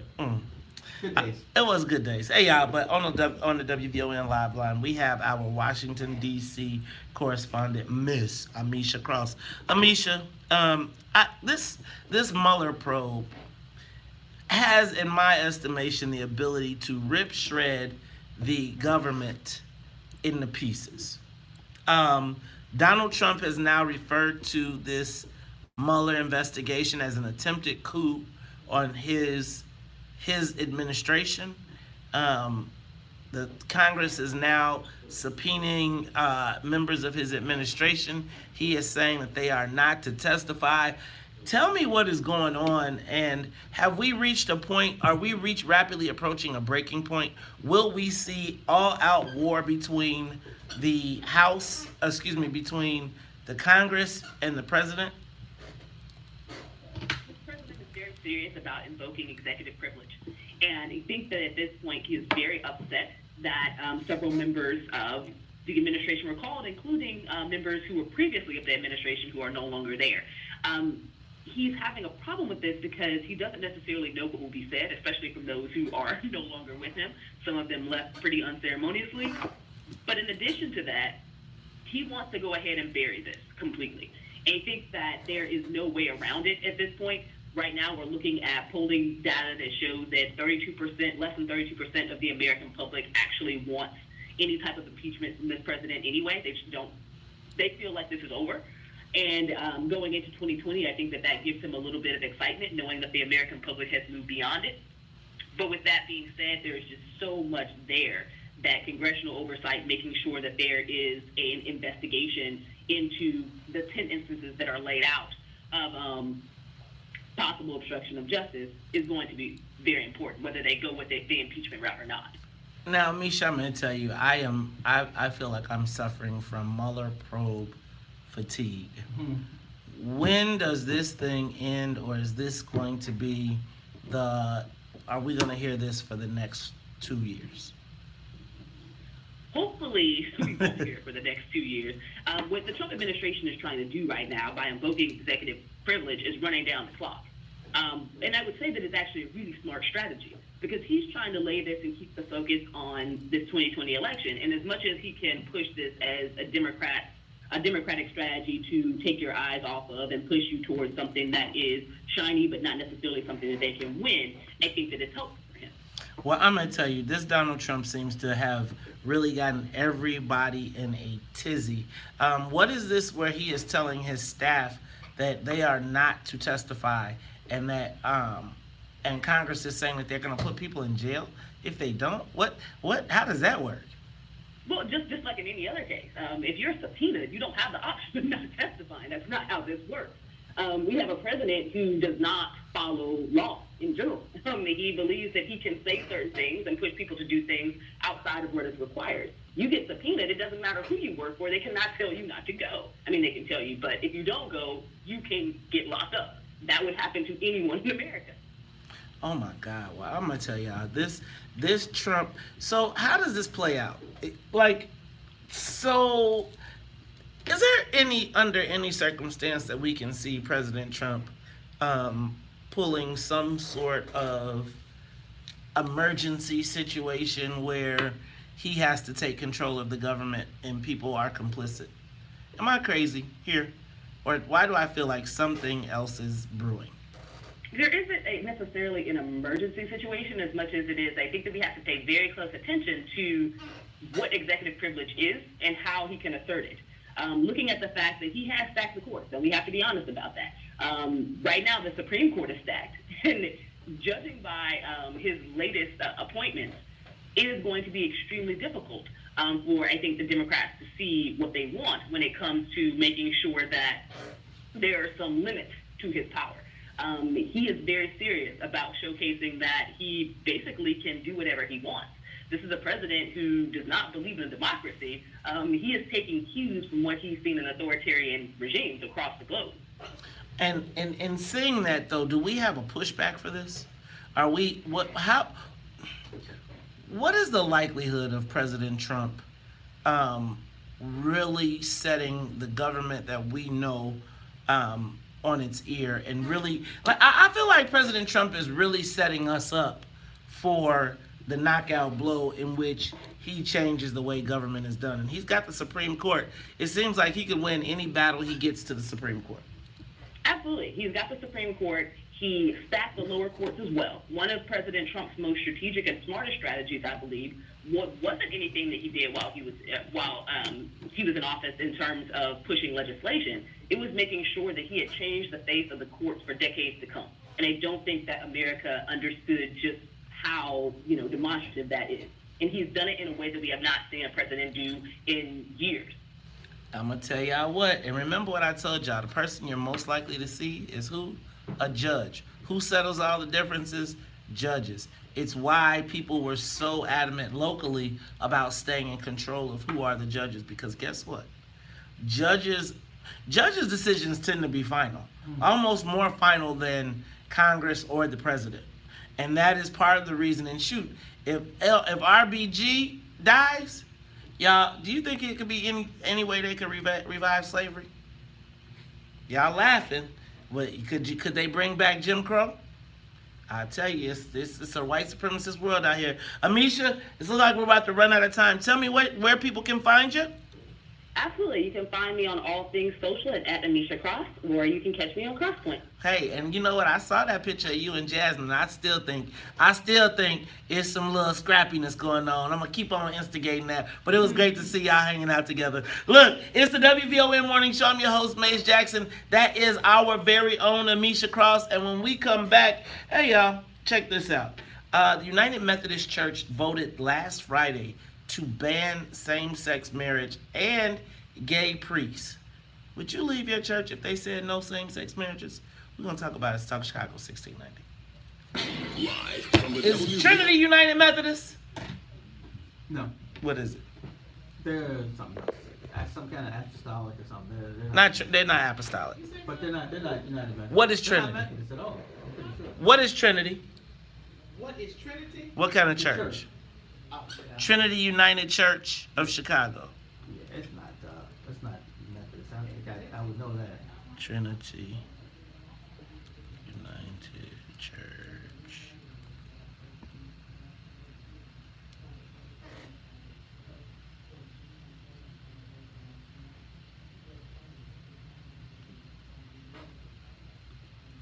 Church of Christ.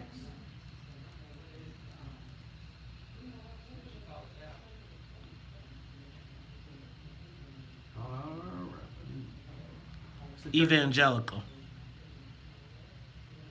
Church of Christ. Wow. Evangelical. Isn't that a thing?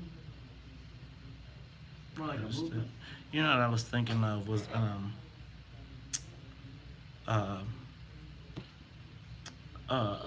Episcopalian is what I was thinking, but that's not. Oh, Okay. no, they're not Episcopalian at all.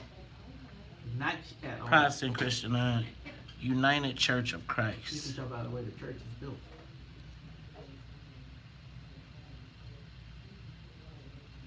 Got a wake up call. And a message that you say you just don't care at all. What would you do? You know that Toni Braxton and Dionne Warwick are the only two ladies to win R&B Grammy and a Pop Grammy in the same year. No, I did not. Yeah, I just found that out. So deep time. See? They are united in some fashion. I told you that before.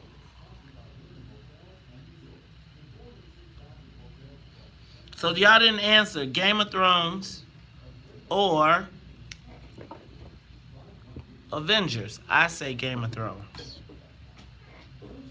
And yesterday, Game of Thrones was like a movie, y'all.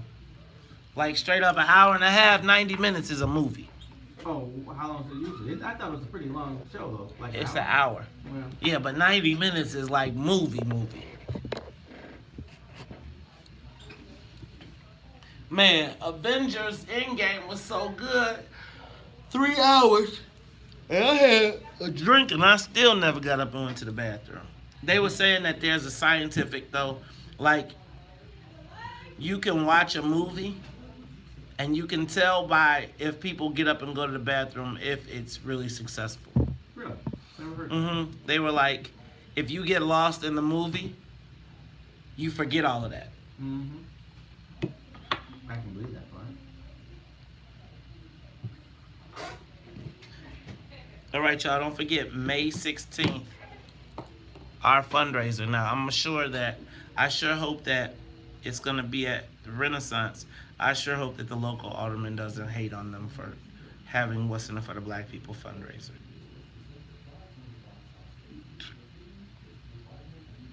Take a moment, share the broadcast.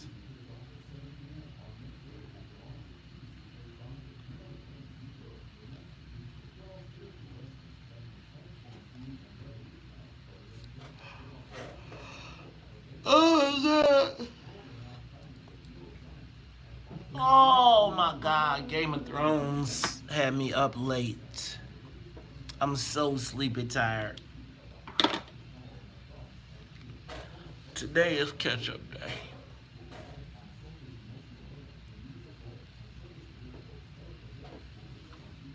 How y'all feeling today? Take a moment, share the broadcast. I haven't gotten political today.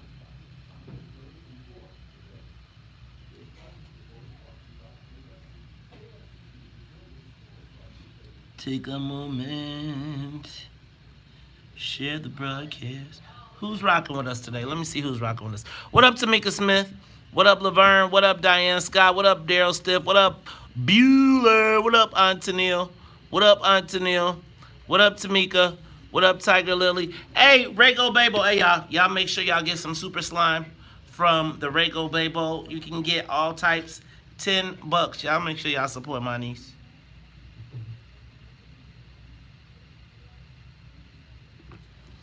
What up, Jamil Collins? What up, Omar Thomas?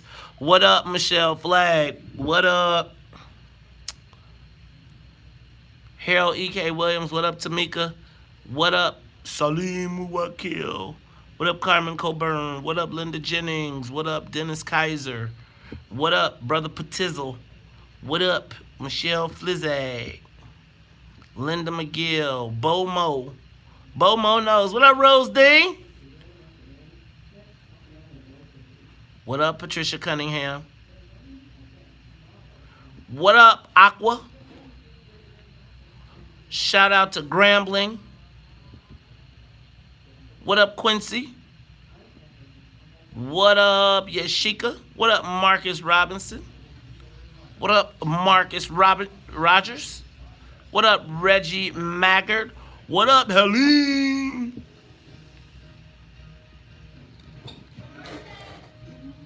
Can you grab that?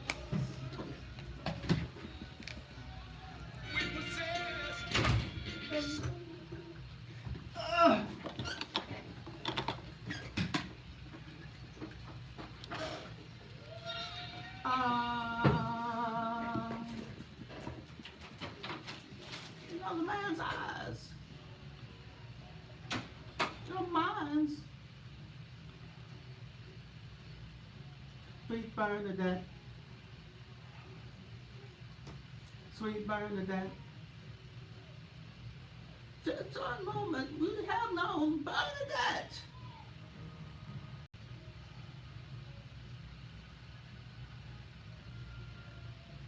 And Bernadette.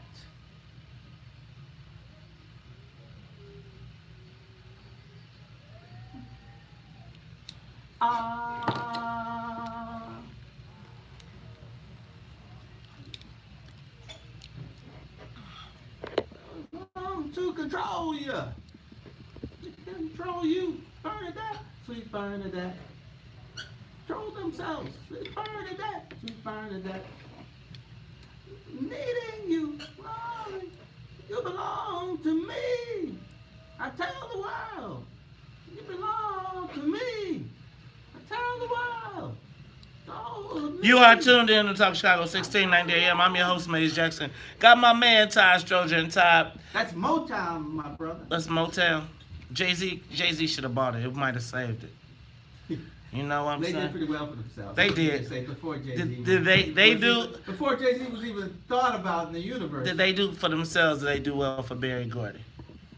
I think the Four Tops. The Four Tops doing their There's thing. only 3 of them left, but I think they say we did all right. I think they did all right, too. Let me stop shading them. I'm not even tripping. Hey, it's the WVON Morning Show. I'm your host, Maze Jackson. That was my co-host, Todd Stroger. And, Todd, I don't know if you've been studying this, and it's something that I'm torn. So, the United Methodist Church, which is an international organization, it's a Protestant organization. It's a huge church. Voted this past Friday, but they're It's the biggest of those Methodist churches. Is this the biggest of the Methodist churches? Yeah. All right, so check it out. They voted, and then it went to their church's Supreme Court. Supreme leader.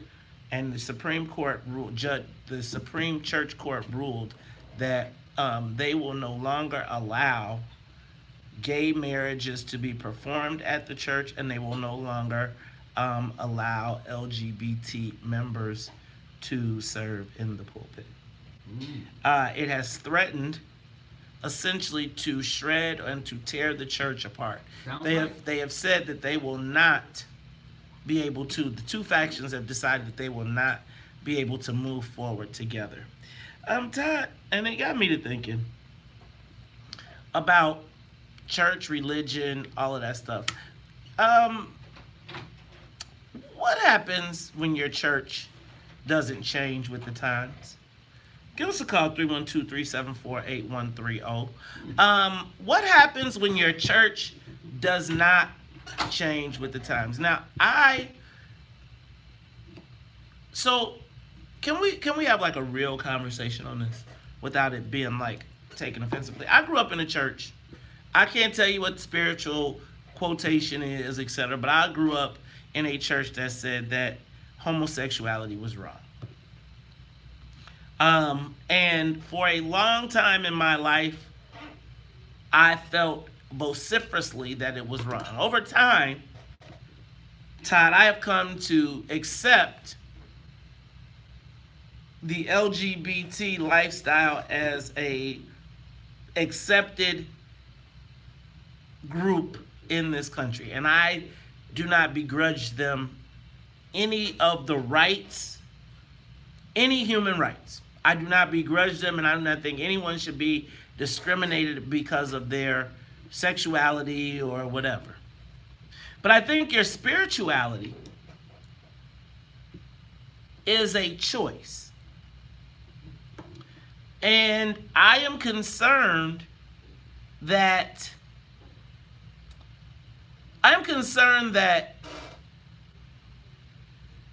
the church is now moving with the times instead of, do you remember the scripture, on this rock I stand?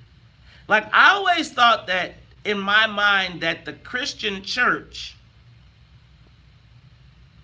had principles, and that you as a Christian or a denomination should be different from the world, that you should stand out. Now, just because the world does things And because the world is moving a certain way and everybody is doing it, it doesn't necessarily mean that your church is supposed to. Or that's how I was taught. That's the basis of the Pope's authority in the Catholic Church. He's supposed to actually keep everyone within the book. So, but I hear so many times people say, well, that's the way that's the way of the world. Right? And so, Todd, I want to know to our listeners, 312-374-8130, what do you do when your church does not change with the times? Should your church change with the times? People leave them. At least that's what's happened to Catholics. People have just kind of left and moved on somewhere else, or they just don't go to church at all. That ain't what happened to the Catholics. What happened to the Catholics is the Catholics happened to them little boys. No, that's old news. Okay. And there's more of us who nothing happened to than there are of the group that things happen. And there's a ton of us who just kind of, I mean, we still go to church, but I mean, most of my friends, they don't. Is it because the church hasn't changed with the times? Because, I mean, I see all these new churches and they got all these newfangled religions, and you could, you don't wear your Sunday best. I'm not tripping, come as you are. But I feel like the church has become the place to get acceptance, to get absolved to living the way of the world. Like, I always thought that when you went to church, not to church, I guess Christianity, not just going to church, but Christianity. I thought that you were supposed to be apart from the world. Like, people were supposed to be able to see you and say, there's something different about him. Yes, I've heard. There's something I've heard that's supposed to be what it's like. I didn't think about it. Okay, but that's how I was taught. Yeah. And so even as when I think of the story of Sodom and Gomorrah, right? When we learned the story of Sodom and Gomorrah, it was like they were sinning, and God said to Lot and his family, get up out of here because I'm finna tear it up. I'm about to tear it up. And so I feel like, Todd, we are now at a place where everything is acceptable. I think that people will point to hypocrisy in the church as the justification for why. But what happens? Do you still go to that church? If your church says... Well, my church is closed. Your church is closed. So does your church allow... And that's part of what I was talking about. My church is closed because we didn't have enough parishioners, and the cardinal was like, it has to close because there's not as many people. Most of them were old. Like I say, I'm the 50-something-year-old, and I'm one of the young people at the church. Is the church even relevant now? Is it losing its relevance in America? Salim says that we're... Churches, though, right? I mean, it's like it's plenty of churches. There's you got all these right, but what do they look like on the inside? Like, I see like 50 churches with 20 people in them. You got the mega churches. No, there's a lot of that. But then after you got the mega churches, you got Todd. So help me understand. Is the church a part of the world, or is it apart from the world? Like, is the church supposed to be... See, I just feel like the church and the people in the church, is the church part of the world, or is it apart from the world? Give us a call, 312-374-8130. Let's go to Kamika. Kamika, you're on the Talk of Chicago, 1690. Should your church change with the times? Absolutely not. I was part of the church for like 20 years, and I stopped going to church. To me, it's become more of a social club, and whatever's going on in the world, like, we're going to go along with that.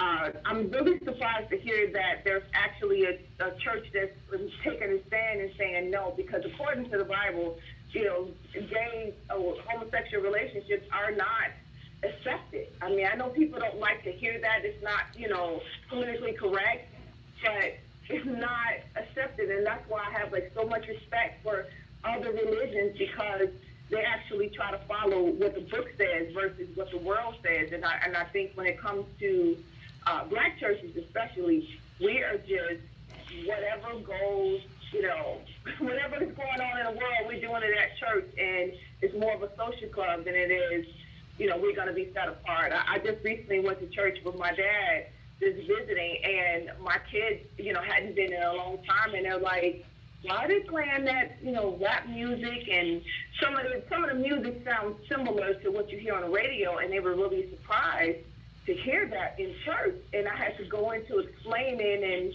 it shouldn't be that way. You should be set apart. You should be different. And when I was into the Bible, and I followed whatever the book said, and it doesn't mean that you have to hate somebody because of their gender or whatever their gender preference.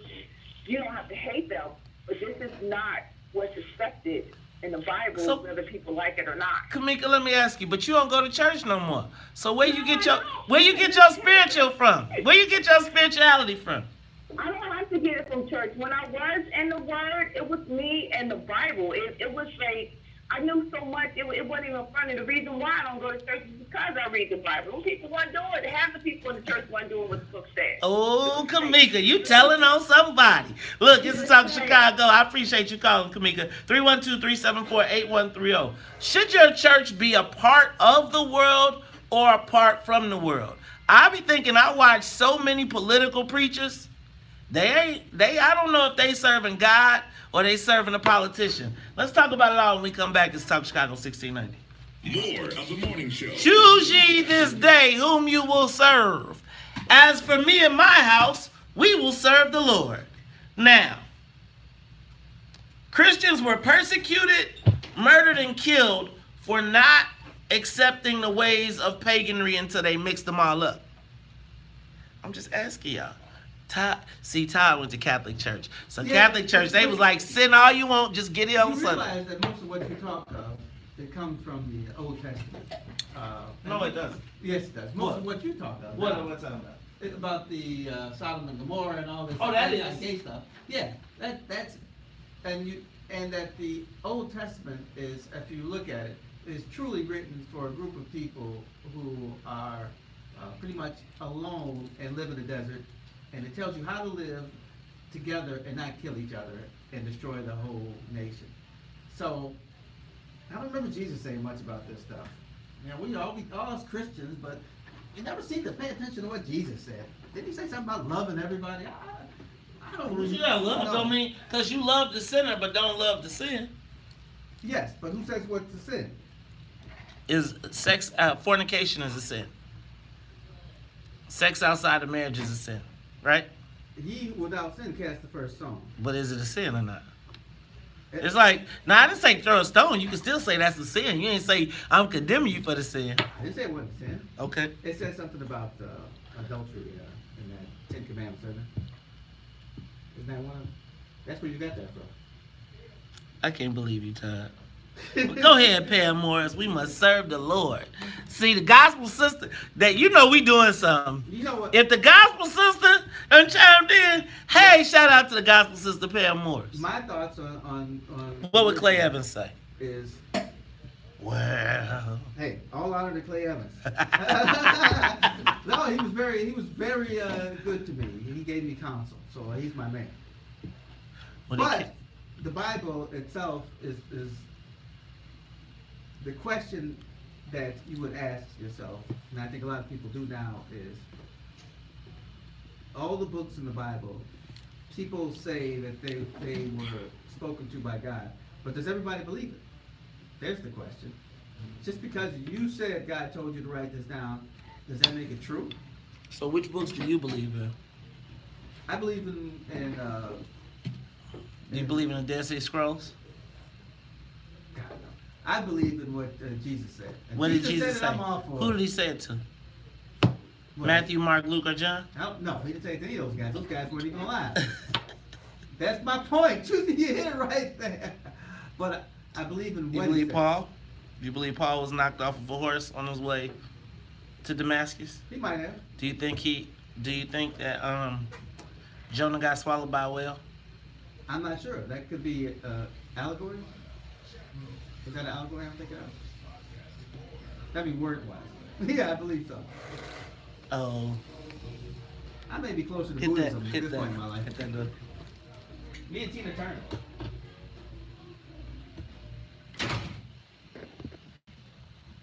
The Midwest is young and restless.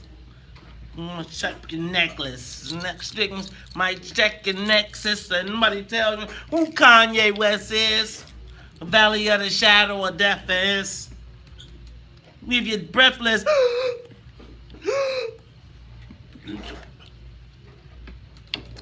Asking them questions, harassing and arrest us, saying we eat pieces of like you for breakfast. We are pieces of what's the basis? Sons been cases, brothers and braces. Only Jesus can save us. I know you act a fool. Born to November, why we can back so more because God showed me the way because the devil trying to break me down. Jesus walks with me. Jesus walks. Jesus walks with me. Well, won't Jesus walks. Jesus walks with me. Tell me now, G.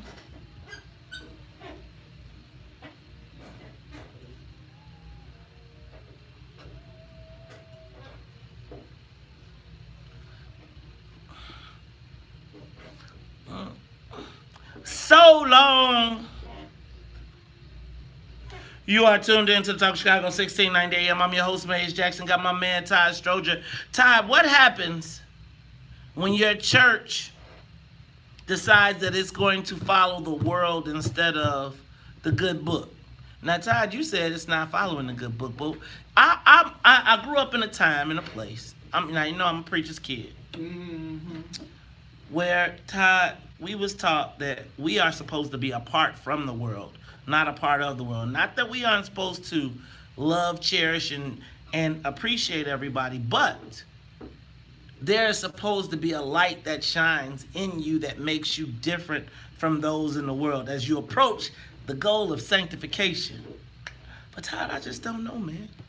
This United Methodist Church is now suggesting that they're going to split over the issue of homosexuality. Now, I'm not going to get too far into that, but I guess I am supposed to I'm trying to understand what happens when your church keeps up with the world. Is it supposed to keep up with the world, you think?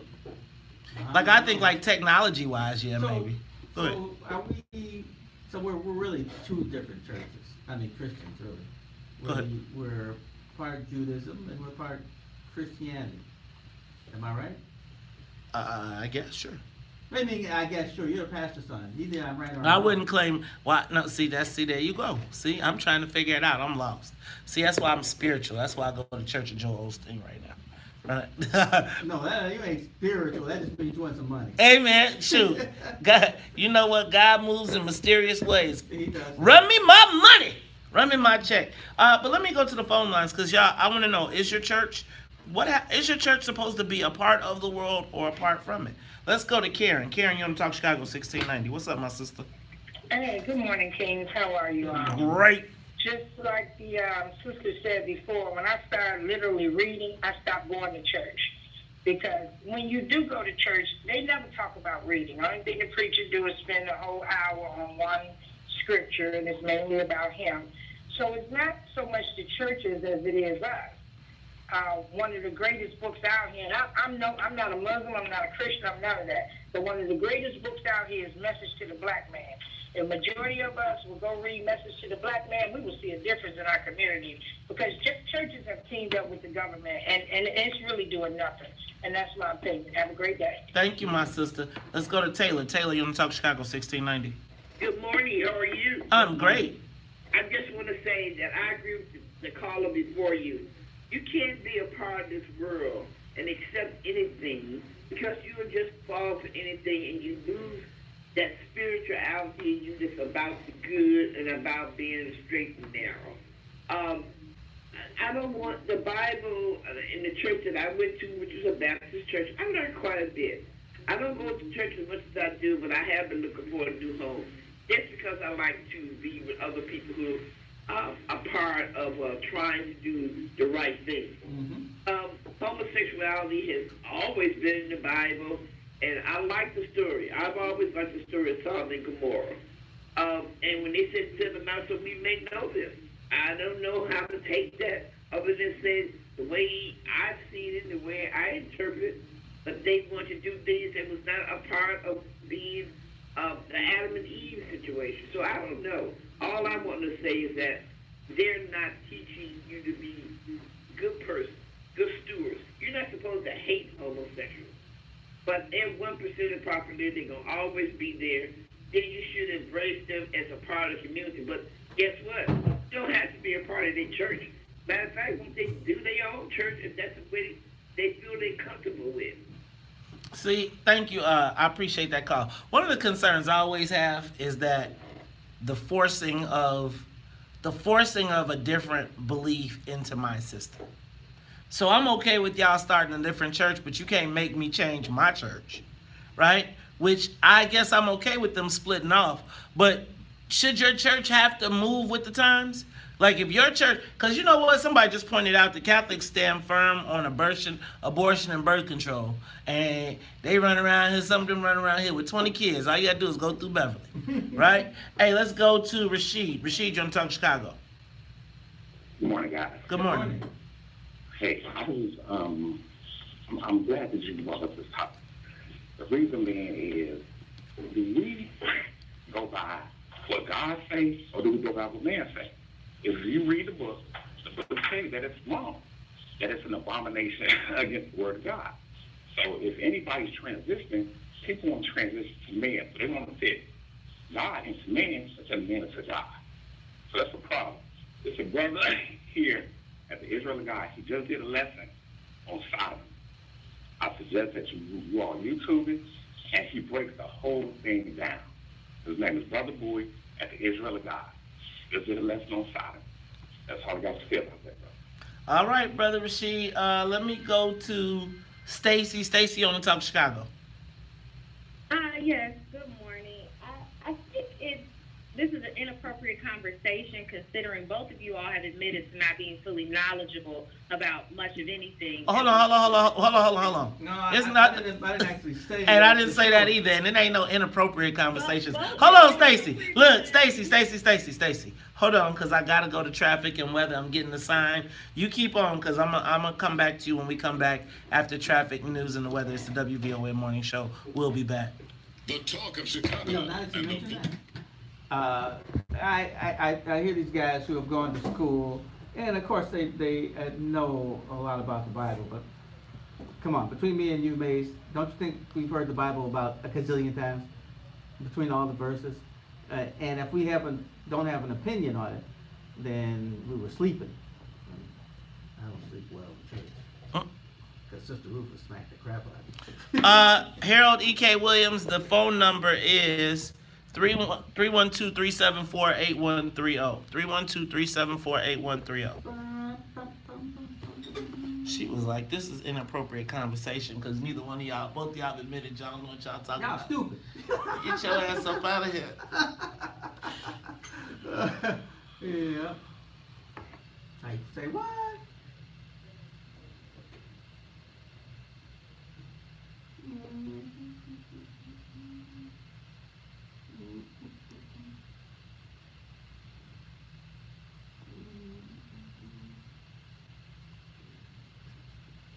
I think that part of the problem with black folks is right now is that we are taking up everybody's faults and sin. We wasn't cave dwellers, and we acting like we the cavemen. You don't take up the rules and the rights of the idolaters, right? We are God's chosen people in my estimation. I feel like our birthright has been stolen. So I feel like we in the Jacob and Esau moment right now, and somebody is around here with our birthright, and we busy around here trying to be somebody else. Once we wake up and touch bases and reconnect with God spiritually, I think that black folks will then start to rise. But alas, Still we we must. rise. Still we rise. Yes, but I feel like what we have done is, like, I don't want to say that So people will use Christianity, and I don't want to use Christianity. I want to say that our Christianity back in the day was a combination of what they told us, sort of like when we used to sing the Negro spirituals, and they were really code for, like, we had a different meaning for, huh? We clever. We got a different meaning for Moses, right? Because we saw ourselves as Israelites. And so we got to sing them songs, but we were singing to each other. I think that we have gotten away from our spiritual connection to the Creator, and that is part of the reason that we continue to suffer, particularly in this country. We were put in a foreign land and sent to wander around in the desert and in the wilderness until we get our minds right. How long did the Hebrew Israelites wander in the desert? 40 years. 40 years, right? I'm just telling you, we got to get free, y'all. Todd, you got the cameras. Yeah, I like that. That's exactly how we thought of ourselves, and we still are. It seems so. We're still in bondage. We're still wandering. But, Is that me? That's not me, is it? but most of us have been, in some way, reading, talking about the Bible. I tend not to talk about religion too much with other people. Because people, of course, have their own opinions, but when it comes to religion, their opinions can be, it's not just their opinions, but they get so violently opposed to your opinion. I generally don't even fool around. But I know a little bit. I remember I was talking to a guy, and he was talking about the Bible says that you can't drink. But I don't remember ever seeing that in there. He was saying, well, you know, when Jesus changed the wine, the water to wine, he changed it into really, it was more of a grape juice. Well, maybe that's true. I don't know. But I need to get my in that case, no one said you cannot drink wine. It's amazing. You're not supposed to do anything that's in the Bible. Everybody's got their own rules.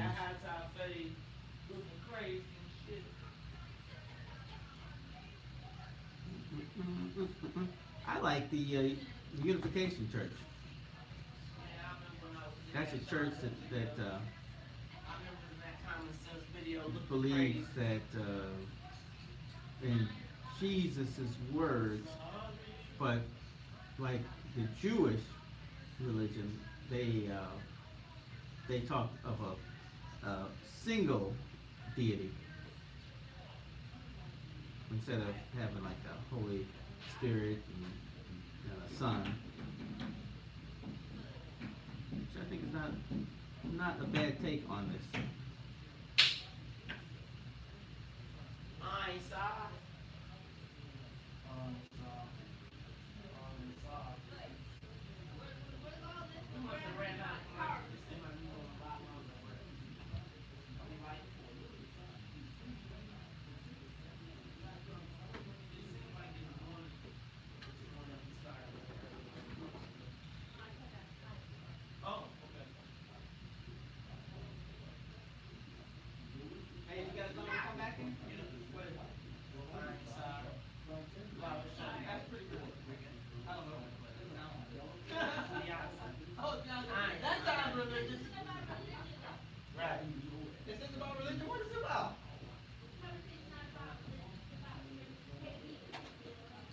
I ain't sorry. Okay, I guess you got a point. I ain't sorry.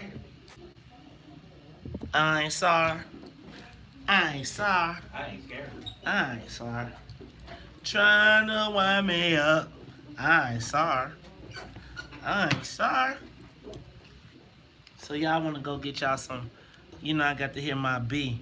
Bum bum bum bum bum bum bum bum. Find out, did John Singleton die? I didn't see that on anything. Trying to wind me up. If he hasn't died at this point, I don't think that'll happen. From my stroke. No. Probably gonna have a long way trying to come back. But he's young. Okay, they are reporting.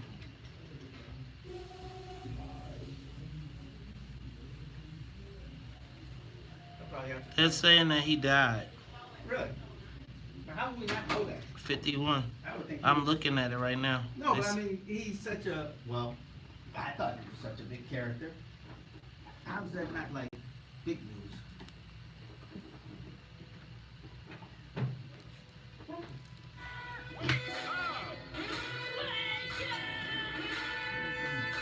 Rise and shine with the WVON Morning Show. Wake up, wake up, wake up. Featuring Maze Jackson. Do you understand the words that are coming out of my mouth? The WVON Morning Show. Ask him. Annette, see if you can verify if John Singleton died.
I am strong.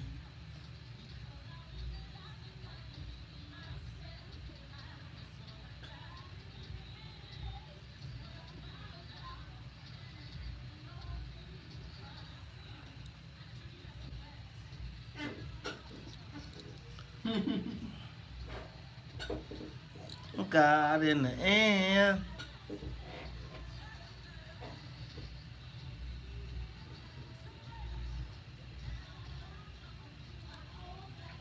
You are tuned in to the Top of Chicago, 1690 AM. I'm your host, Maze Jackson, and y'all know how we do at the top of the hour. Gotta say what's up to the WVON Morning Show team. What's up to Annette Flournoy in the newsroom? What's up to the Wonder Twins, Sonia Escobar, as well as Miss Sonia Tompkins, as well as my co-host, Todd Stroger. And Todd, you know, we are talking about the United Methodist Church of Chicago has decided, United Methodist Church has decided that they will no longer permit gay marriage or LGBT clergy. And it got me to thinking about the question because, you know, I am in agreement that the church, if they cannot come to an agreement, I do think it makes sense to split. Because I do feel as though there is a dichotomy in the religious universe. There is the people in church who want to stick with traditional values, whatever those may be, compared with those that want to go with the world. And so I want to know, is the church supposed to be a part of the world or apart from the world? Now, before we went to break, we were talking to Stacy. Stacy on the Top of Chicago, 1690. Back to your question or comments. To answer the question, the church should be a place for all people. If you consider the church a hospital, it's where people who go that are who are sick and they're there to get well. I'm not even referencing the LGBTQ community, but anybody who is dealing with anything that they are struggling with spiritually. So I guess for me, a LGBTQ community needs a place where they can feel welcome and loved. And that's not the Black church, because the Black church is focused on them when they should be focused on a mirage of other issues that are going on in the Black community and within the church. The pastor cheating, lying, stealing, doing all things that are not of God. But here we are focused on this one piece. And I believe that's our problem. We are always fighting in the minors and not really focusing on the major things that affect Black communities. Homosexuality and lesbianism is not the issue. There are white churches who are doing the exact same thing. To reference the other caller who says, oh, only Black churches do that. That's not true. But we always want to come down on us as if this is our problem. Homosexuality, LGBTQ is not our problem. That's not our problem. Lack of infrastructure, lack of owning businesses, lack of an economy is our problem. That's what we should be focused on. That's what these mega churches should be focused on while they're raking in billions of dollars each year. And they're raking in billions of dollars from the LGBTQ community. So they might want to lift them up a little bit because they're paying those Maseratis and Range Rovers that those pastors are driving. Okay, so I hear you, Stacey. I think this. I think that churches should be... I'm okay with you having your church, that's your beliefs. But I believe that if the United Methodist Church decides that they don't want to practice LGBTism, they don't want to perform gay marriages, and they don't want to have gay clergy, I believe they should have that right. And I don't believe that they have to change their church to do that.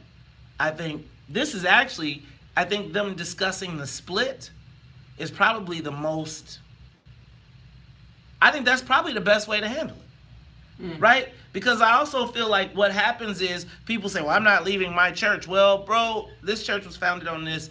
Why do you have to change? Why does that church have to change its moral belief? If you don't want to be there, then start your own. I don't want to go to a white church that doesn't want me. I would rather go to a church that where I'm welcome and I'm able to go. I ain't got to fight you to go to your white church. Yeah, I mean, I understand. It just seems like there's... But, in the old days, people liked to go to church down the street. Everybody didn't jump in their car, and everybody didn't have cars, and would go from, my house on 85th to, Olympia Fields to go to church. So there was those battles back in the day of we all belong to the same group, so I should be able to walk anywhere right down the street that I want. Right, but that's why nobody said nothing about the choir director with a perm. Right? Everybody was like, you know what it was. It's like, nobody said you can't come, but you can't be doing all that up in here. True that. Right? You can't, look, man, you come, you can play, you can praise God. But the second that you want to hold hands in the pew, the pastor might be like, no, remember when that pastor said, you can't come to my church dressed as being a man? I remember that like it was yesterday. I was just thinking about that. And then he got whooped, and then the churches was going to attack him. But he said, I had this discussion before. This was not our first time talking about this. But then that's like them Supreme Court cases, where it's like a test case. I'm going to keep on testing. What you going to do? What you gonna do about it? Yeah, that's exactly what that was, yeah. Let's go to Tyrone. Tyrone, you're on the top of Chicago. Should your church be a part of the world or apart from the world? You know what, Brother Mays? I love this subject. Uh-oh. Genesis 7 and 13 and 14 say, enter ye in at the straight gate, and broad is the way that leads to destruction. Now, let me tell you something. I agree with them because they're supposed to, because I don't care about a church. It's what the word say. Now, if your preacher is preaching and teaching the word of God, Sodom and Gomorrah is wrong. Homosexuality is wrong. All that garbage is coming from greedy dogs from Isaiah 56 and 10. That it say the preachers are greedy dogs. Now, Stacey had a point.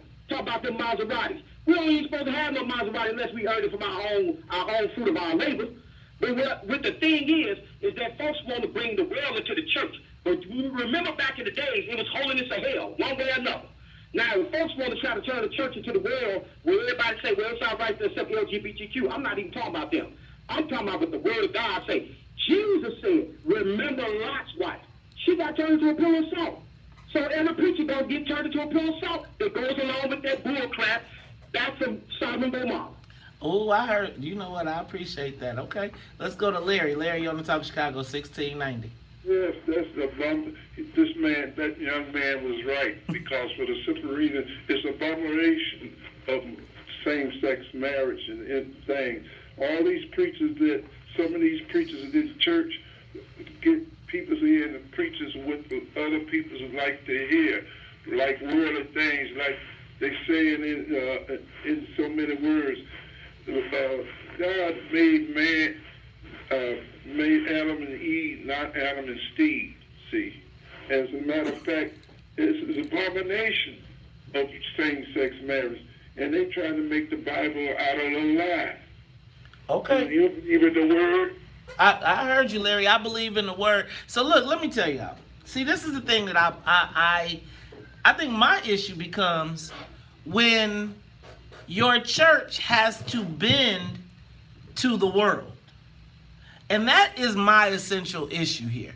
I think that when I watch this situation play out with United Methodist Church, what they're talking about is splitting.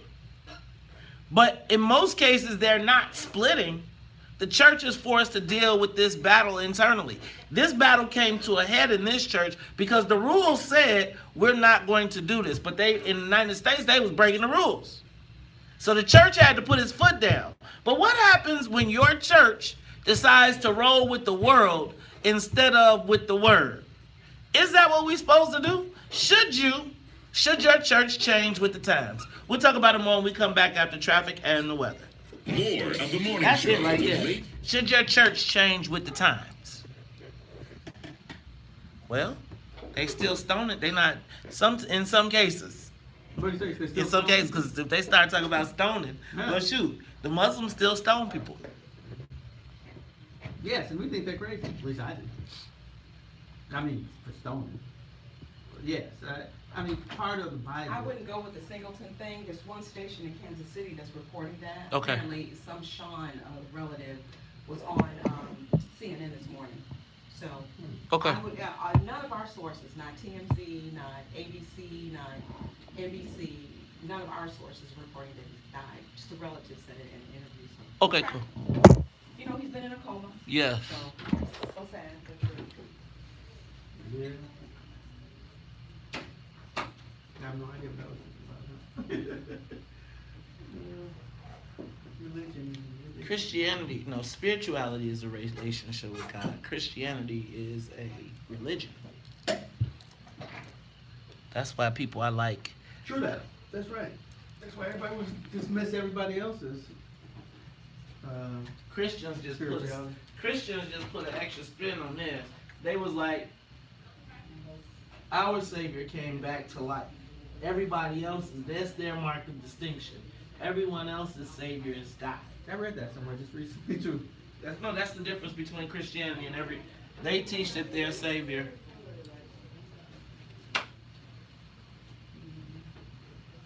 Yeah, I think Mace has hit it on the head with that one.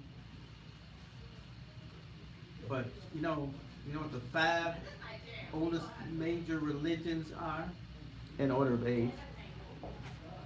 Hinduism, Buddhism, Judaism, Christianity, and Islam.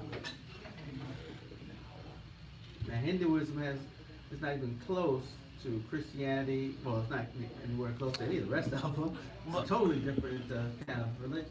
So I think that, quite frankly, and I'm just going to address Sheena, should your church change with the time? The Bible never changed. The Bible is made to be studied, not to be taken literally. I would say that, hold on. So I have studied the Bible. I have read it cover to cover at least 6 times. I believe that the Bible is put together to affirm the beliefs of certain groups, right? So, like, Just like it was used for slavery, it was used by King James. It was used by a variety of people to enforce the laws that they wanted to have. I'm not naive to that. So that's part of why I talk about the spirituality of it. Just a little more Jesus. Oh man, just a little more Jesus. I need just a little more Jesus. I need just a little more Jesus. I need just a little more Jesus. To help me along the way. Oh yeah! Boom.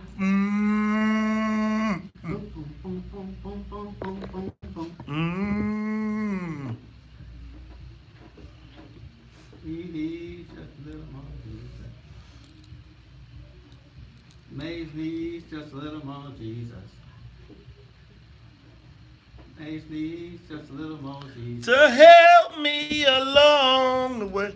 You are tuned in to the Talk Chicago 1690 AM. I'm your host, Maze Jackson. Got my man, Todd Stroger. And we are asking, hey, man, should your church change with the times? Todd, I'm torn. Sometimes, on some things. But on some things, I think you got to stand firm. The reason I'm asking this question is the United Methodist Church has made a ruling that they will no longer perform LGBT gay marriages, and they will no longer allow gay clergy to serve in the pulpit. And it just got me to a bigger question, which is, should your church change with the times? When I was coming up, the LGBT thing was just a don't ask, don't tell. I think we knew, like everybody knew that the choir director with the perm that could play and could sing and had the tendencies, you know what I'm saying? He was, you knew, but he wasn't holding hands in the front row. And I think it was like, don't ask, don't tell. But I don't think they were ever not welcomed in the church. It's just the lifestyle, which is the premise of you love the sinner, but not the sin. Now nowadays that may not be considered a sin, depending on what church. And if your church is keeping up with the times, that's no longer a sin. So the question becomes, should your church keep up with the times? Let's go to Linda. Linda, listen. Good morning, WVON Village. Good morning, sister. Good morning. Listen, no, they should not keep up with the time. Do like Jesus did. Go in there and clean house. Go in there and clean house. When he went to his father's house, seeing all that wreckage going on, he said, oh, no. He took off his belt. belt. Supposed to be in my father's house. Y'all got to go. And clean house. That's all you got to do. Do what Jesus did. Clean house. All right. Linda said clean house. Let's go to Shauna. Shauna, you on the Talk Chicago 1690. Should your church keep up with the times? Good morning. Good morning. Good morning. I just want to say this. We need to start being careful about what we pick and choose out of the Bible and what we pick and choose out of God's word. Let's be clear. King James Version is what it is. King James Version. But he was the biggest adulterer of them all. But it says, thou shalt not be an adulterer. Thou shalt not commit his neighbor's wife.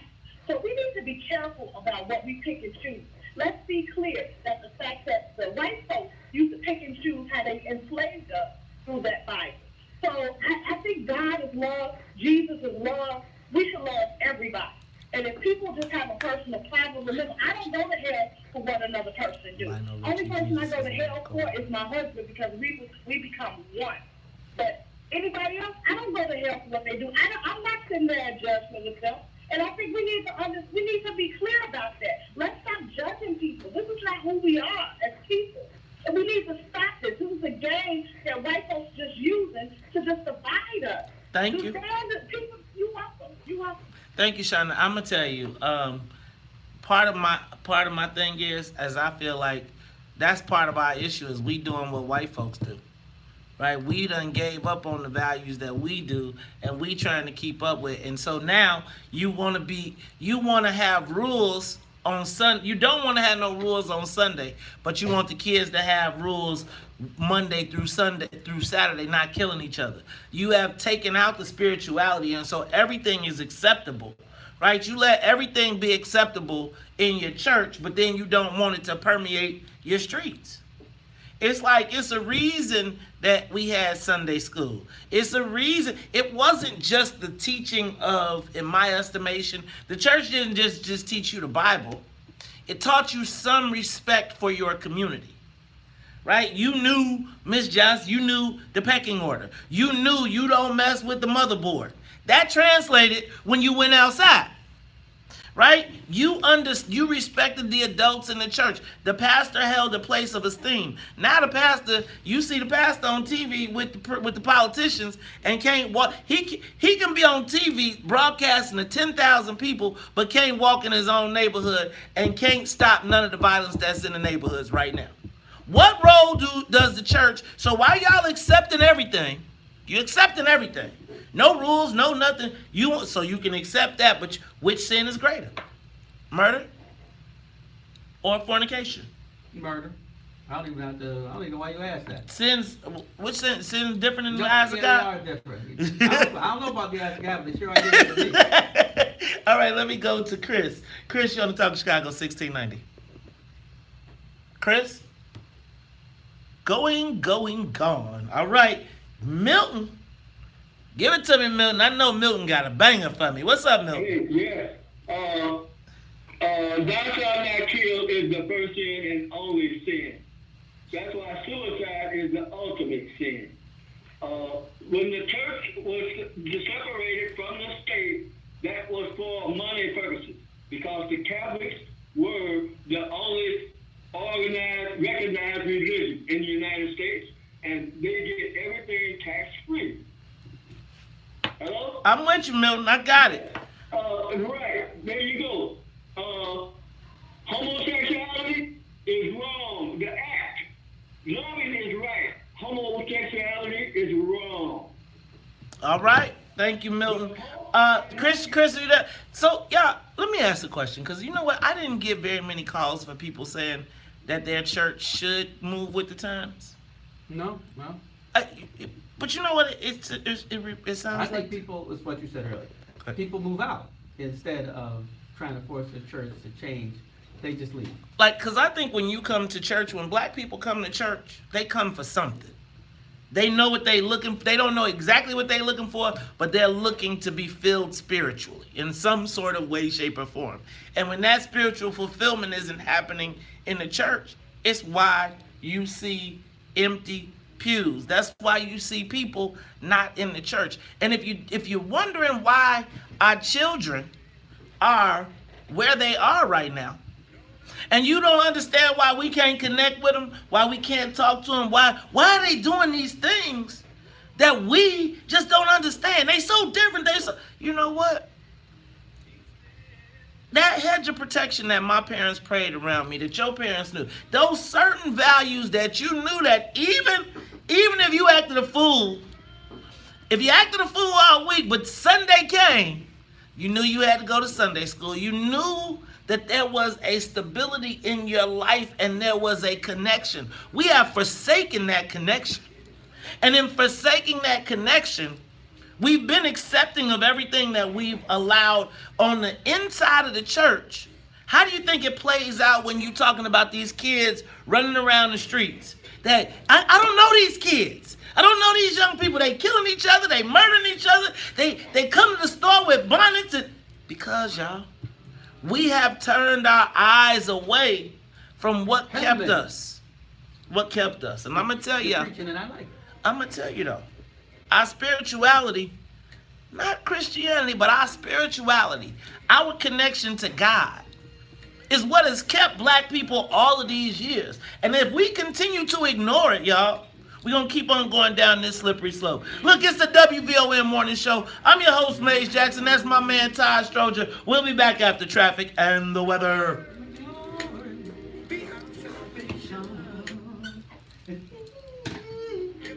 No, I think you hit it, man. We are not connected to anything as a group anymore. So we don't learn. Jesus is love. Okay, I'm sorry. She did that right. She did that right. That came out good. It did. But I was like, hey, we can sell this. But yeah, I mean, My father. when your children don't have a connection to your community, then they don't have any respect for it. And I think that's where church came in. Church gave you a connection to your community. That's why, like, in Catholicism, we walk right down the street to our church. It was always a church, always a parish. As a matter of fact, many moons ago, That's how you used to be defined. In the white communities, still to this day. And the black Catholics, you were defined by your parish. Well, if you go like over in Beverly, they identify, they don't say Beverly, they say, what parish are you? They be like, I'm Christ the King, I'm Saint Barnabas, I'm Saint Cajetan, I'm Saint blah, blah, blah, blah, blah, blah, blah. They still, now their churches aren't full, and it's funny because when you go to their churches, like you see the parents and they're saying that their kids are completely detached. They can't get their kids to come to Catholic Church. That's and so right. it's the same thing, but I'm telling you that I feel like a lot of this violence, a lot of the things that are happening in this community, I feel like at church you learned a certain level of respect. Even the bad kid at church had to be good at church. Right? Like the bad kid who you knew when he left, even in church, he knew don't cross Miss Johnson. Because Miss Johnson didn't have no qualms about smacking your ass in the church. And then he learned that respect of Miss Johnson. Well, now he don't know Miss Johnson. So he can kick her ass and burn up her house and do everything. I mean, it's like, and remember, Miss Johnson is also the person who reached into her purse and gave you that dusty peppermint or that dusty butterscotch. And you look forward to it. And even after that, right, it's like you understood sort of the pecking order. And it'll be like, you be like, ooh, I can't do that because I seen her at church. How many times do people pick up a dice game or stop doing what they doing or stop smoking or stop doing whatever they doing when a senior walk by? It used to be you don't curse in front of no adults. You don't curse in front of no seniors. You got that at church, right? So if you knew if you cursed in front of anybody, and the church you never knew where somebody was gonna come from. So you could be cursing over on the playground and somebody else be like Deacon Johnson, be like, what you say? And you learned the church, particularly in our community, because it was the hub of activity for so many years. Vacation Bible School. All the hood kids came to Vacation Bible School, if for no other reason than to get the free cookies and candies, and you knew they learned arts and crafts during that. Because Vacation Bible School used to be all the rowdies. Everybody came, and that's when the good kids met the bad kids. And like, how many times did Vacation Bible School or church save you from an ass whooping or save you from something? Because you'd be like, man, I seen that dude in my church. When is Vacation Bible School? During summer? Yeah. Vacation Bible School used to be right before school, so people did it either right before school went back or right after school got out. So, like, if you did it right as school got out, then it set the tone for the summer, a new group of kids that you could play with because they came from all over, right? And if it was the end, it was like the prep before you went to school, so you met people that you was going to be going to school with, etc. And you're getting in the groove of being back in the... Even the bad kids, in Bolingbrook bad kids, came to the youth groups, right? So you don't want to go play basketball, you know you could come to the church, and you knew on Friday nights, no matter how terrible you were all week, you could pile in the van and we was going to CYC, and you could watch movies, you could play basketball, but you did it at the church. And even when you was a bad kid, all the bad delinquent kids, they used to be in our youth group. So all the bad white kids that was in Bolingbrook were part of our youth group. So when I got to school, they wouldn't be like all on me, right? And it was like I wasn't, but that's how I knew and moved around and met different people. And I just feel like our church, the church was a lot more connection than just going to church. because a lot of times the church, like when people was on bad times, they show up at church and they'd be at church regularly. And the bad times usually led to bad kids who were acting out because of bad times, so you were there in their time of need. The preacher used to meet the needs. I remember when I got saved the first time. I was going to get a whooping, so I got saved. But the preacher came and picked me up. And he took me around and spent the whole day with me and helped talk me through my new Christianity and my faith and whatever. But that was another person in the community that I didn't want to let down. So even when I would be bad, I'd be like, oh, I don't want Reverend Faust to know. Avengers Morph? Assemble! Morph. That'd be funny.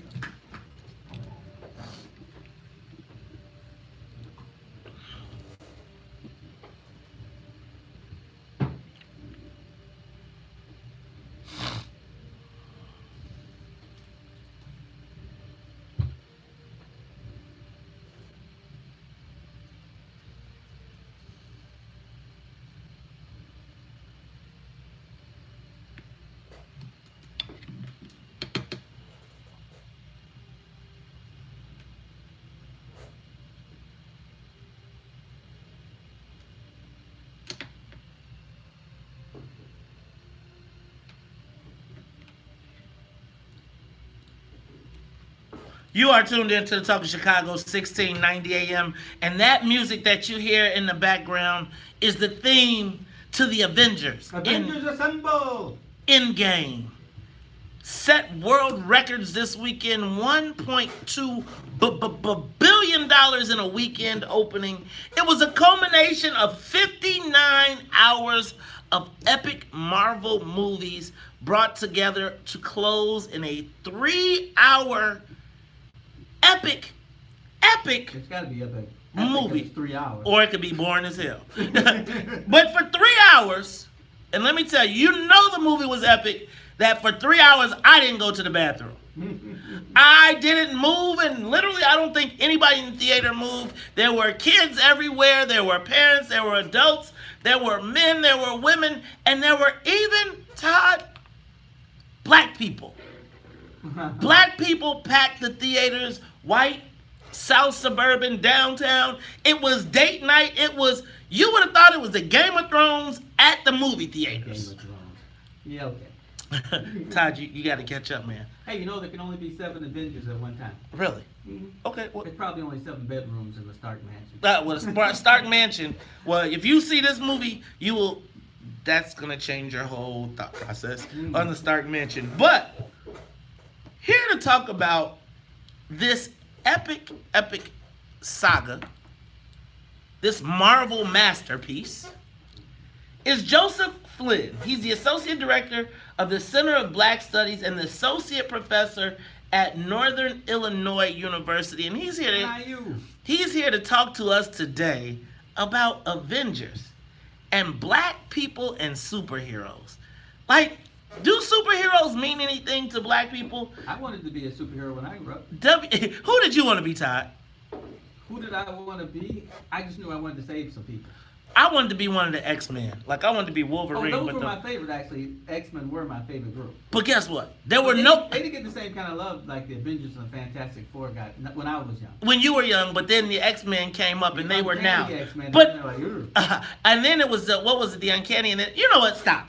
But here to talk about all of this is our guest Joseph Flynn. Joseph, welcome to the WVON Morning Show. How are you, my brother? I'm doing all right. How you doing? I mean, we're doing, man. We are. Well, I am emotionally spent. I must be honest, Joseph. I am emotionally spent. After watching the 3-hour Marvel epic Avengers Endgame, I then watched an hour and a half Game of Thrones. So when I tell you I'm emotionally spent, I'm emotionally spent. And I didn't think after seeing Endgame that I could feel much more. Talk to me about Endgame, because Joe, I gotta be honest with you, man. I felt some kind of way when my beautiful black wife, Sister Down, was crying over these white people in this Marvel universe. Talk to me about. That's what my son said, Dad. There were people crying. People were, but that's one thing for white folks to be crying. But black people were crying over the Avengers. Joseph, talk to me about what the Avengers means, particularly to black folks, and how can we have emotional attachment to these white characters? You know, I completely understand what you're saying, because there's part of me that was like, man, there ain't enough black folks in this movie. Yeah. Well, with that being said, I mean, you know, because Black Panther and Wakanda got taken out in the first part, Infinity War. Yeah, I thought that was part of the conspiracy too. Like, how y'all gonna take out the biggest black movie of all time and then y'all gonna kill him? Doesn't the black guy always get killed first? Yes. So that fell right into what movies do. To be fair, a whole lot of people died in that one. So half the planet, half the universe died in Infinity War. But I think that, you know, these characters, you know, they transcend. You know, it's kind of, you know, the same way Star Wars transcends, the same way Star Trek transcends. You know, the Marvel universe, the Marvel Cinematic Universe in this case, just goes beyond all that. We all love these characters. You know, when I was coming up, I wanted to be Spider-Man. I mean, there's a part of me that still wants to be Spider-Man. Did you want to be Spider-Man? Was huge. Spider-Man had 4 books at one time. How about this though? He had a cartoon too. Spider-Man does whatever a spider can, spins a web any size, catches thieves, just like flies. But I remember now. I wanted to be the Beast because he wasn't blue back in those days. Okay, right. He had the mask. So, Joseph, talk to us about the connection, these Marvel connections to black folks and this movie. And what role were we out in masses? It seemed like everywhere I went, it was black folks everywhere, like just like the white folks. There was no distinction between black and white. It was all of our superheroes. Right. Yeah, like I said, you know, all these characters. I mean, how cool is Iron Man? You know, how cool is Captain America? How cool is Black Panther? How cool is Spider-Man? How cool, even Black Widow is cool, you know, and I almost gave something away, so let me don't do that. I didn't see it yet. Yeah, I'm not going to I promise no spoilers out of me. Okay. So, you know, when you have characters like that are just iconic, that you care about, I think that's when we can, you know, transcend race a little bit and just accept the movie as it is. It's all fantasy anyway, right? So, you know, with the way the film plays out and the fact that you're talking, 22 flicks over 11 years? 59 hours. Unprecedented in movie history as far as I'm aware of. You know, so I think that this is definitely the kind of story and the palette of characters that we all can just get behind and have a good time with. Now, Joseph, talk to me about the role of black superheroes, not just in this movie, but going forward. Do you feel like after Black Panther and even the popularity, because I'm here to tell you, when T'Challa showed up, if I can't tell too much, but when he showed up, the deck went up. Can I tell you, there was a black roar in the theater. Like, the black people in the theater was like, oh yeah, dog. It was like we had our moment. Do you think that the success of the Black Panther movie, as well as then, because I'm gonna tell you, even white folks were cheering for T'Challa as well, and the Wakandans. He's princely. Do you think that there is a role for black people in these epic movies going forth, or is this pretty much it? I'm gonna put it better than me. Man, do we have any black heroes that are gonna pop up in these movies coming up? There you go. From what I understand, they're supposed to be doing something with Anthony Mackie and Falcon. I could tell. That Falcon might be getting his own vehicle. Okay, now do we know what? You know what I'm wondering though? Can we get a Storm movie? Can we get an X-Men Origins of Storm? That would be great. That would be great. Cause didn't she date T'Challa at some point? Wouldn't it be great for T'Challa and Storm in Africa? I am wondering, will we see another Joseph? Will we see another epic black superhero film in the future? Big budget? Yeah, well, there is supposed to be a sequel to Black Panther that's either in production or soon to be in production, either one. So we will definitely be seeing Black Panther again. And you also, you know, you gotta, because this, without giving away too much, Endgame does set up a handful of other vehicles that are supposed to be coming over the next couple of years. So now give me some I don't think insight. anybody wants to give away the Marvel Cinematic Universe anytime soon, but you know they are going to start developing new stories. So, but Mace, don't forget though, Blade did have 3 movies. I've forgotten about that. yeah, Blade had 3 movies. I never thought of Blade as like a traditional Marvel superhero. Like, I feel like all the real superheroes came like in the 70s. Blade, he seemed like one of these Blade is newfangled. from the 70s. Is he? Uh-huh. Really? Yeah, he's from the Dracula comic book. Dracula had his own comic book. Ah, see, Todd, you learned something. Yeah, I told you being old came in helpful every once in a So, while. Joseph, I know you don't want to give away any spoilers, but tell us, who can we anticipate coming? Who are some of the other movies that this will spawn, you think? Well, I think the Falcon is one. I believe Captain Marvel is another. Mm-hmm. I don't think that they're ever going to give a movie to Hawkeye. No, not exciting enough. Not after he. I can't Whoa, tell. hey, whoa there, buddy. But Again, is the Scarlet Witch interesting enough? Yeah, I heard they're supposed to give her one, and I'm not sure. I know that I don't want to say don't go see it if it ever comes out, but I know that sitting here right now, I'm not necessarily that interested in it. All right. Well, Joseph, we got to let you go, man, but I just want to tell you thank you, and man, Avengers Universe. But I got a question for you before you go. Do you watch Game of Thrones? Okay, so I just started the 4th season. I'm late on it. Ah. I've always wanted to watch it, so I sat down and I started watching. I think I've finished 4th season in about a week and a half, so I'll get caught up. So when we get through, when you catch up, I'm going to ask you, what do you think was more intense?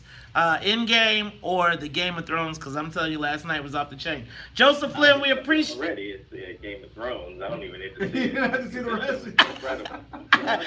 All right, y'all. That is Joseph Flynn. He's the Associate Director of the Center for Black Studies and Associate Professor at Northern Illinois University. Thanks for talking to us, bro. We'll talk to you next time. We'll be back after traffic and the weather.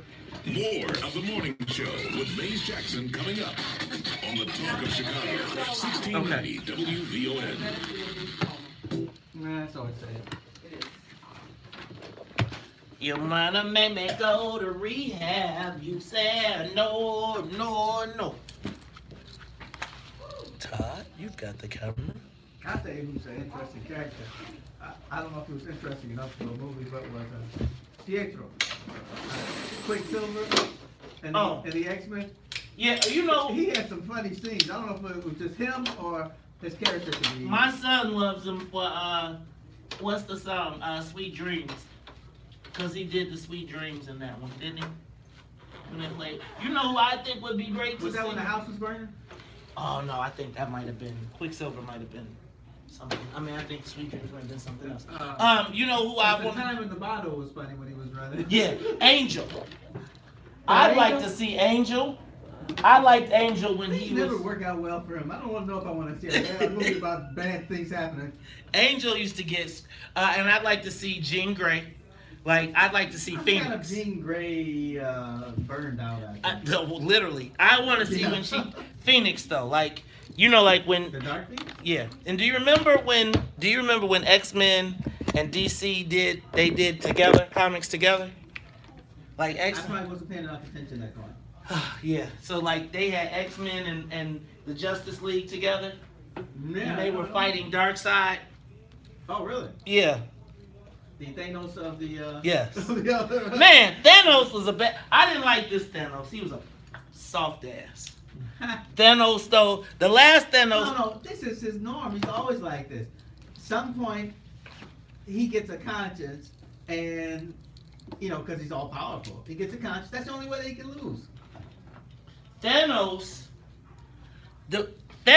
in the last one, in the first event, in the Avengers, and who's the guy who played Adam Warlock. Adam Warlock's in this movie, right? Who? Adam Warlock. Bronzy guy. He used to have a stone in the middle of his head. Oh no, he's not in it. I know exactly who you're talking about. But I want to see. Damn, you made me forget. Sorry. Dang, who did I say? The Thanos last one was one of the best villains ever, and the Batman villain. Who was the guy who played the villain in Batman when he was kicking Batman's ass? Bane. Bane, man, them was like. So can I tell y'all honestly? I think I enjoy the villains more than I enjoy the heroes. And for the record, Jon Snow is a wuss. Huh? What? That's your boy. No, Jon Snow is not my boy. You My boy is said Tywin. you liked him, huh? No, I didn't. I like Tywin Lannister. Oh, that's right. My favorite is Tywin Lannister. Right. Yep. Yeah, those were good days. I got 50 years of Marvel Comics. Maybe 51. Y'all ready? Take a moment, share the broadcast. You got something for me for a promo? Sonia? Does she have a promo for me?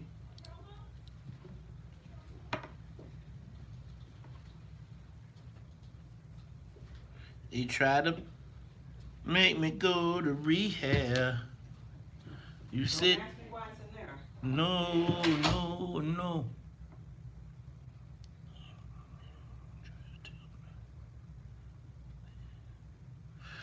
Hospital CEOs get big raises, but our hospitals barely survive some of the bitches. I can't say.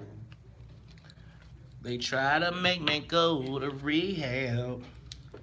I'm watching Marin, and he just fell off the wagon. You follow watching what? Marin, Mark Marin.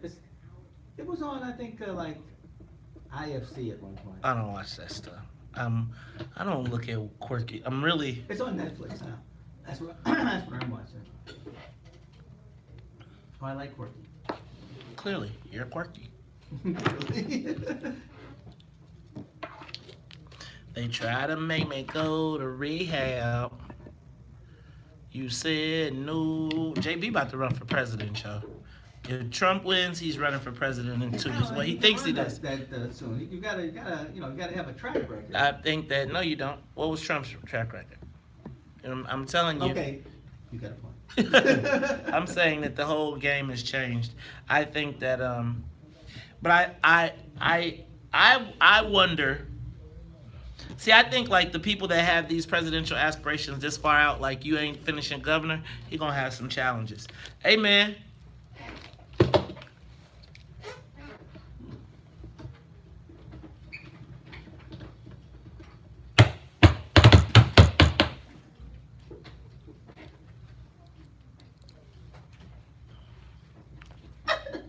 You feel it? Can you feel it? Can you feel it?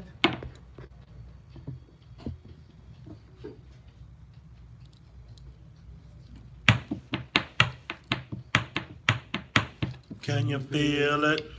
Can you feel it? Can you feel it? Oh, the champion of the world should be.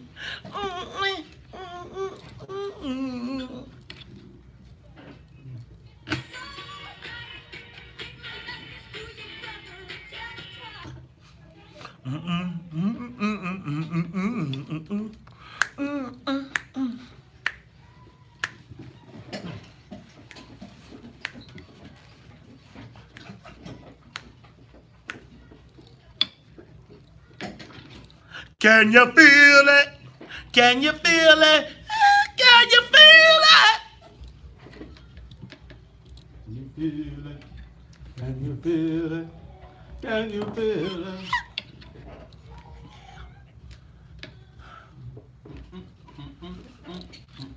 You are tuned in to the Talk of Chicago 1690 AM. I'm your host, Maze Jackson.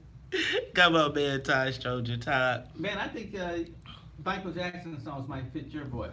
You know what? I don't know what he is. But Can you feel it? Tell me. And the Jacksons had some good hits. Can you feel it? They had some great hits. And I miss, you know what? Did Michael Jackson get an apology yet? Because I think for Finding Neverland, I think they took it all down. They was like, this is all a lie. We can't even put this out. And now HBO ain't even talking about it. And nobody even checked Oprah. Where y'all at? Where Oprah at? She ain't called back and apologized. How do they know it's a lie? Because they said that everybody recanted and caught them in a whole bunch of lies and stuff. I don't know, but I just know that that's crazy. Hey, y'all. Todd, you go to church. Man, I used to go to church all the time. 6 days a week, man. Yeah, no choice. Right. So it's part of the reason I didn't. But I feel like I came to an epiphany right here on this show. See, when Sonya put Jesus' Love on, it made me really reflect on my church experience. And can I tell you that the more I think about my church experience, it wasn't about church, but it was about the sense of community that it came with church. It was the place that I learned to respect my elders that weren't just the elders of my house. It was the place where I learned to be social. It was the hub of where we met the good kids and the bad kids, and the bad kids and the good kids was all in one place, and it was a safe space. It was the place where I met people in the community that I was concerned about what they thought of me or what they would say to my parents, because I saw them in a place where I revered them. I saw them in their Sunday best. I saw the best of their blackness in church. And as that has gone away, as we have taken up the traits of our oppressors, so has our inner connectivity within our communities. Things that we said could never happen in the black community are now normal. Ooh. With that in mind, let me take Lewis's call real quick. Lewis, on Talk Chicago, 1690. Lewis said, well, Lewis is gone. I don't know if the church should move with the times. I think it should move with the times as far as the use of technology, but I'm not sure if it should move with the times in keeping up with the ways of the world. Because it seems like the ways of the world have done not very well for us as black folks. So, for Annette Flournoy in the newsroom, for the Wonder Twins, Sonia Escobar and Sonia Tompkins, and my co-host Todd Stroger, they telling me I gotta get out of here. So I'm gonna wrap this up real quick by saying, if they don't like it, you can still tell them. May said, we out of here. Peace. Can you feel it? Can you feel it? Can you feel? Boom, boom, boom, boom, boom. Can I tell y'all, that was one of the very few albums that I could keep. Is Michael Jackson. It was one of the very few videos that I could watch. On TV, on Friday night videos, we were able to stay for that. That's because you like that crazy kid stuff. I used to like... That NWA guy. That was before, when I used to be a white rocker. Oh. And I used to like all the hair bands and say, come on, feel the noise. Girls, rock your boys. We'll get wild, wild, wild. They just got inducted. Did they? In the Rock and Roll Hall of Fame, yeah. Say I got a funny face. I tell you, honey. And I don't know why. I might have to listen to that on the way home. Yeah. All right, y'all. The guy who was speaking for the band. Peace.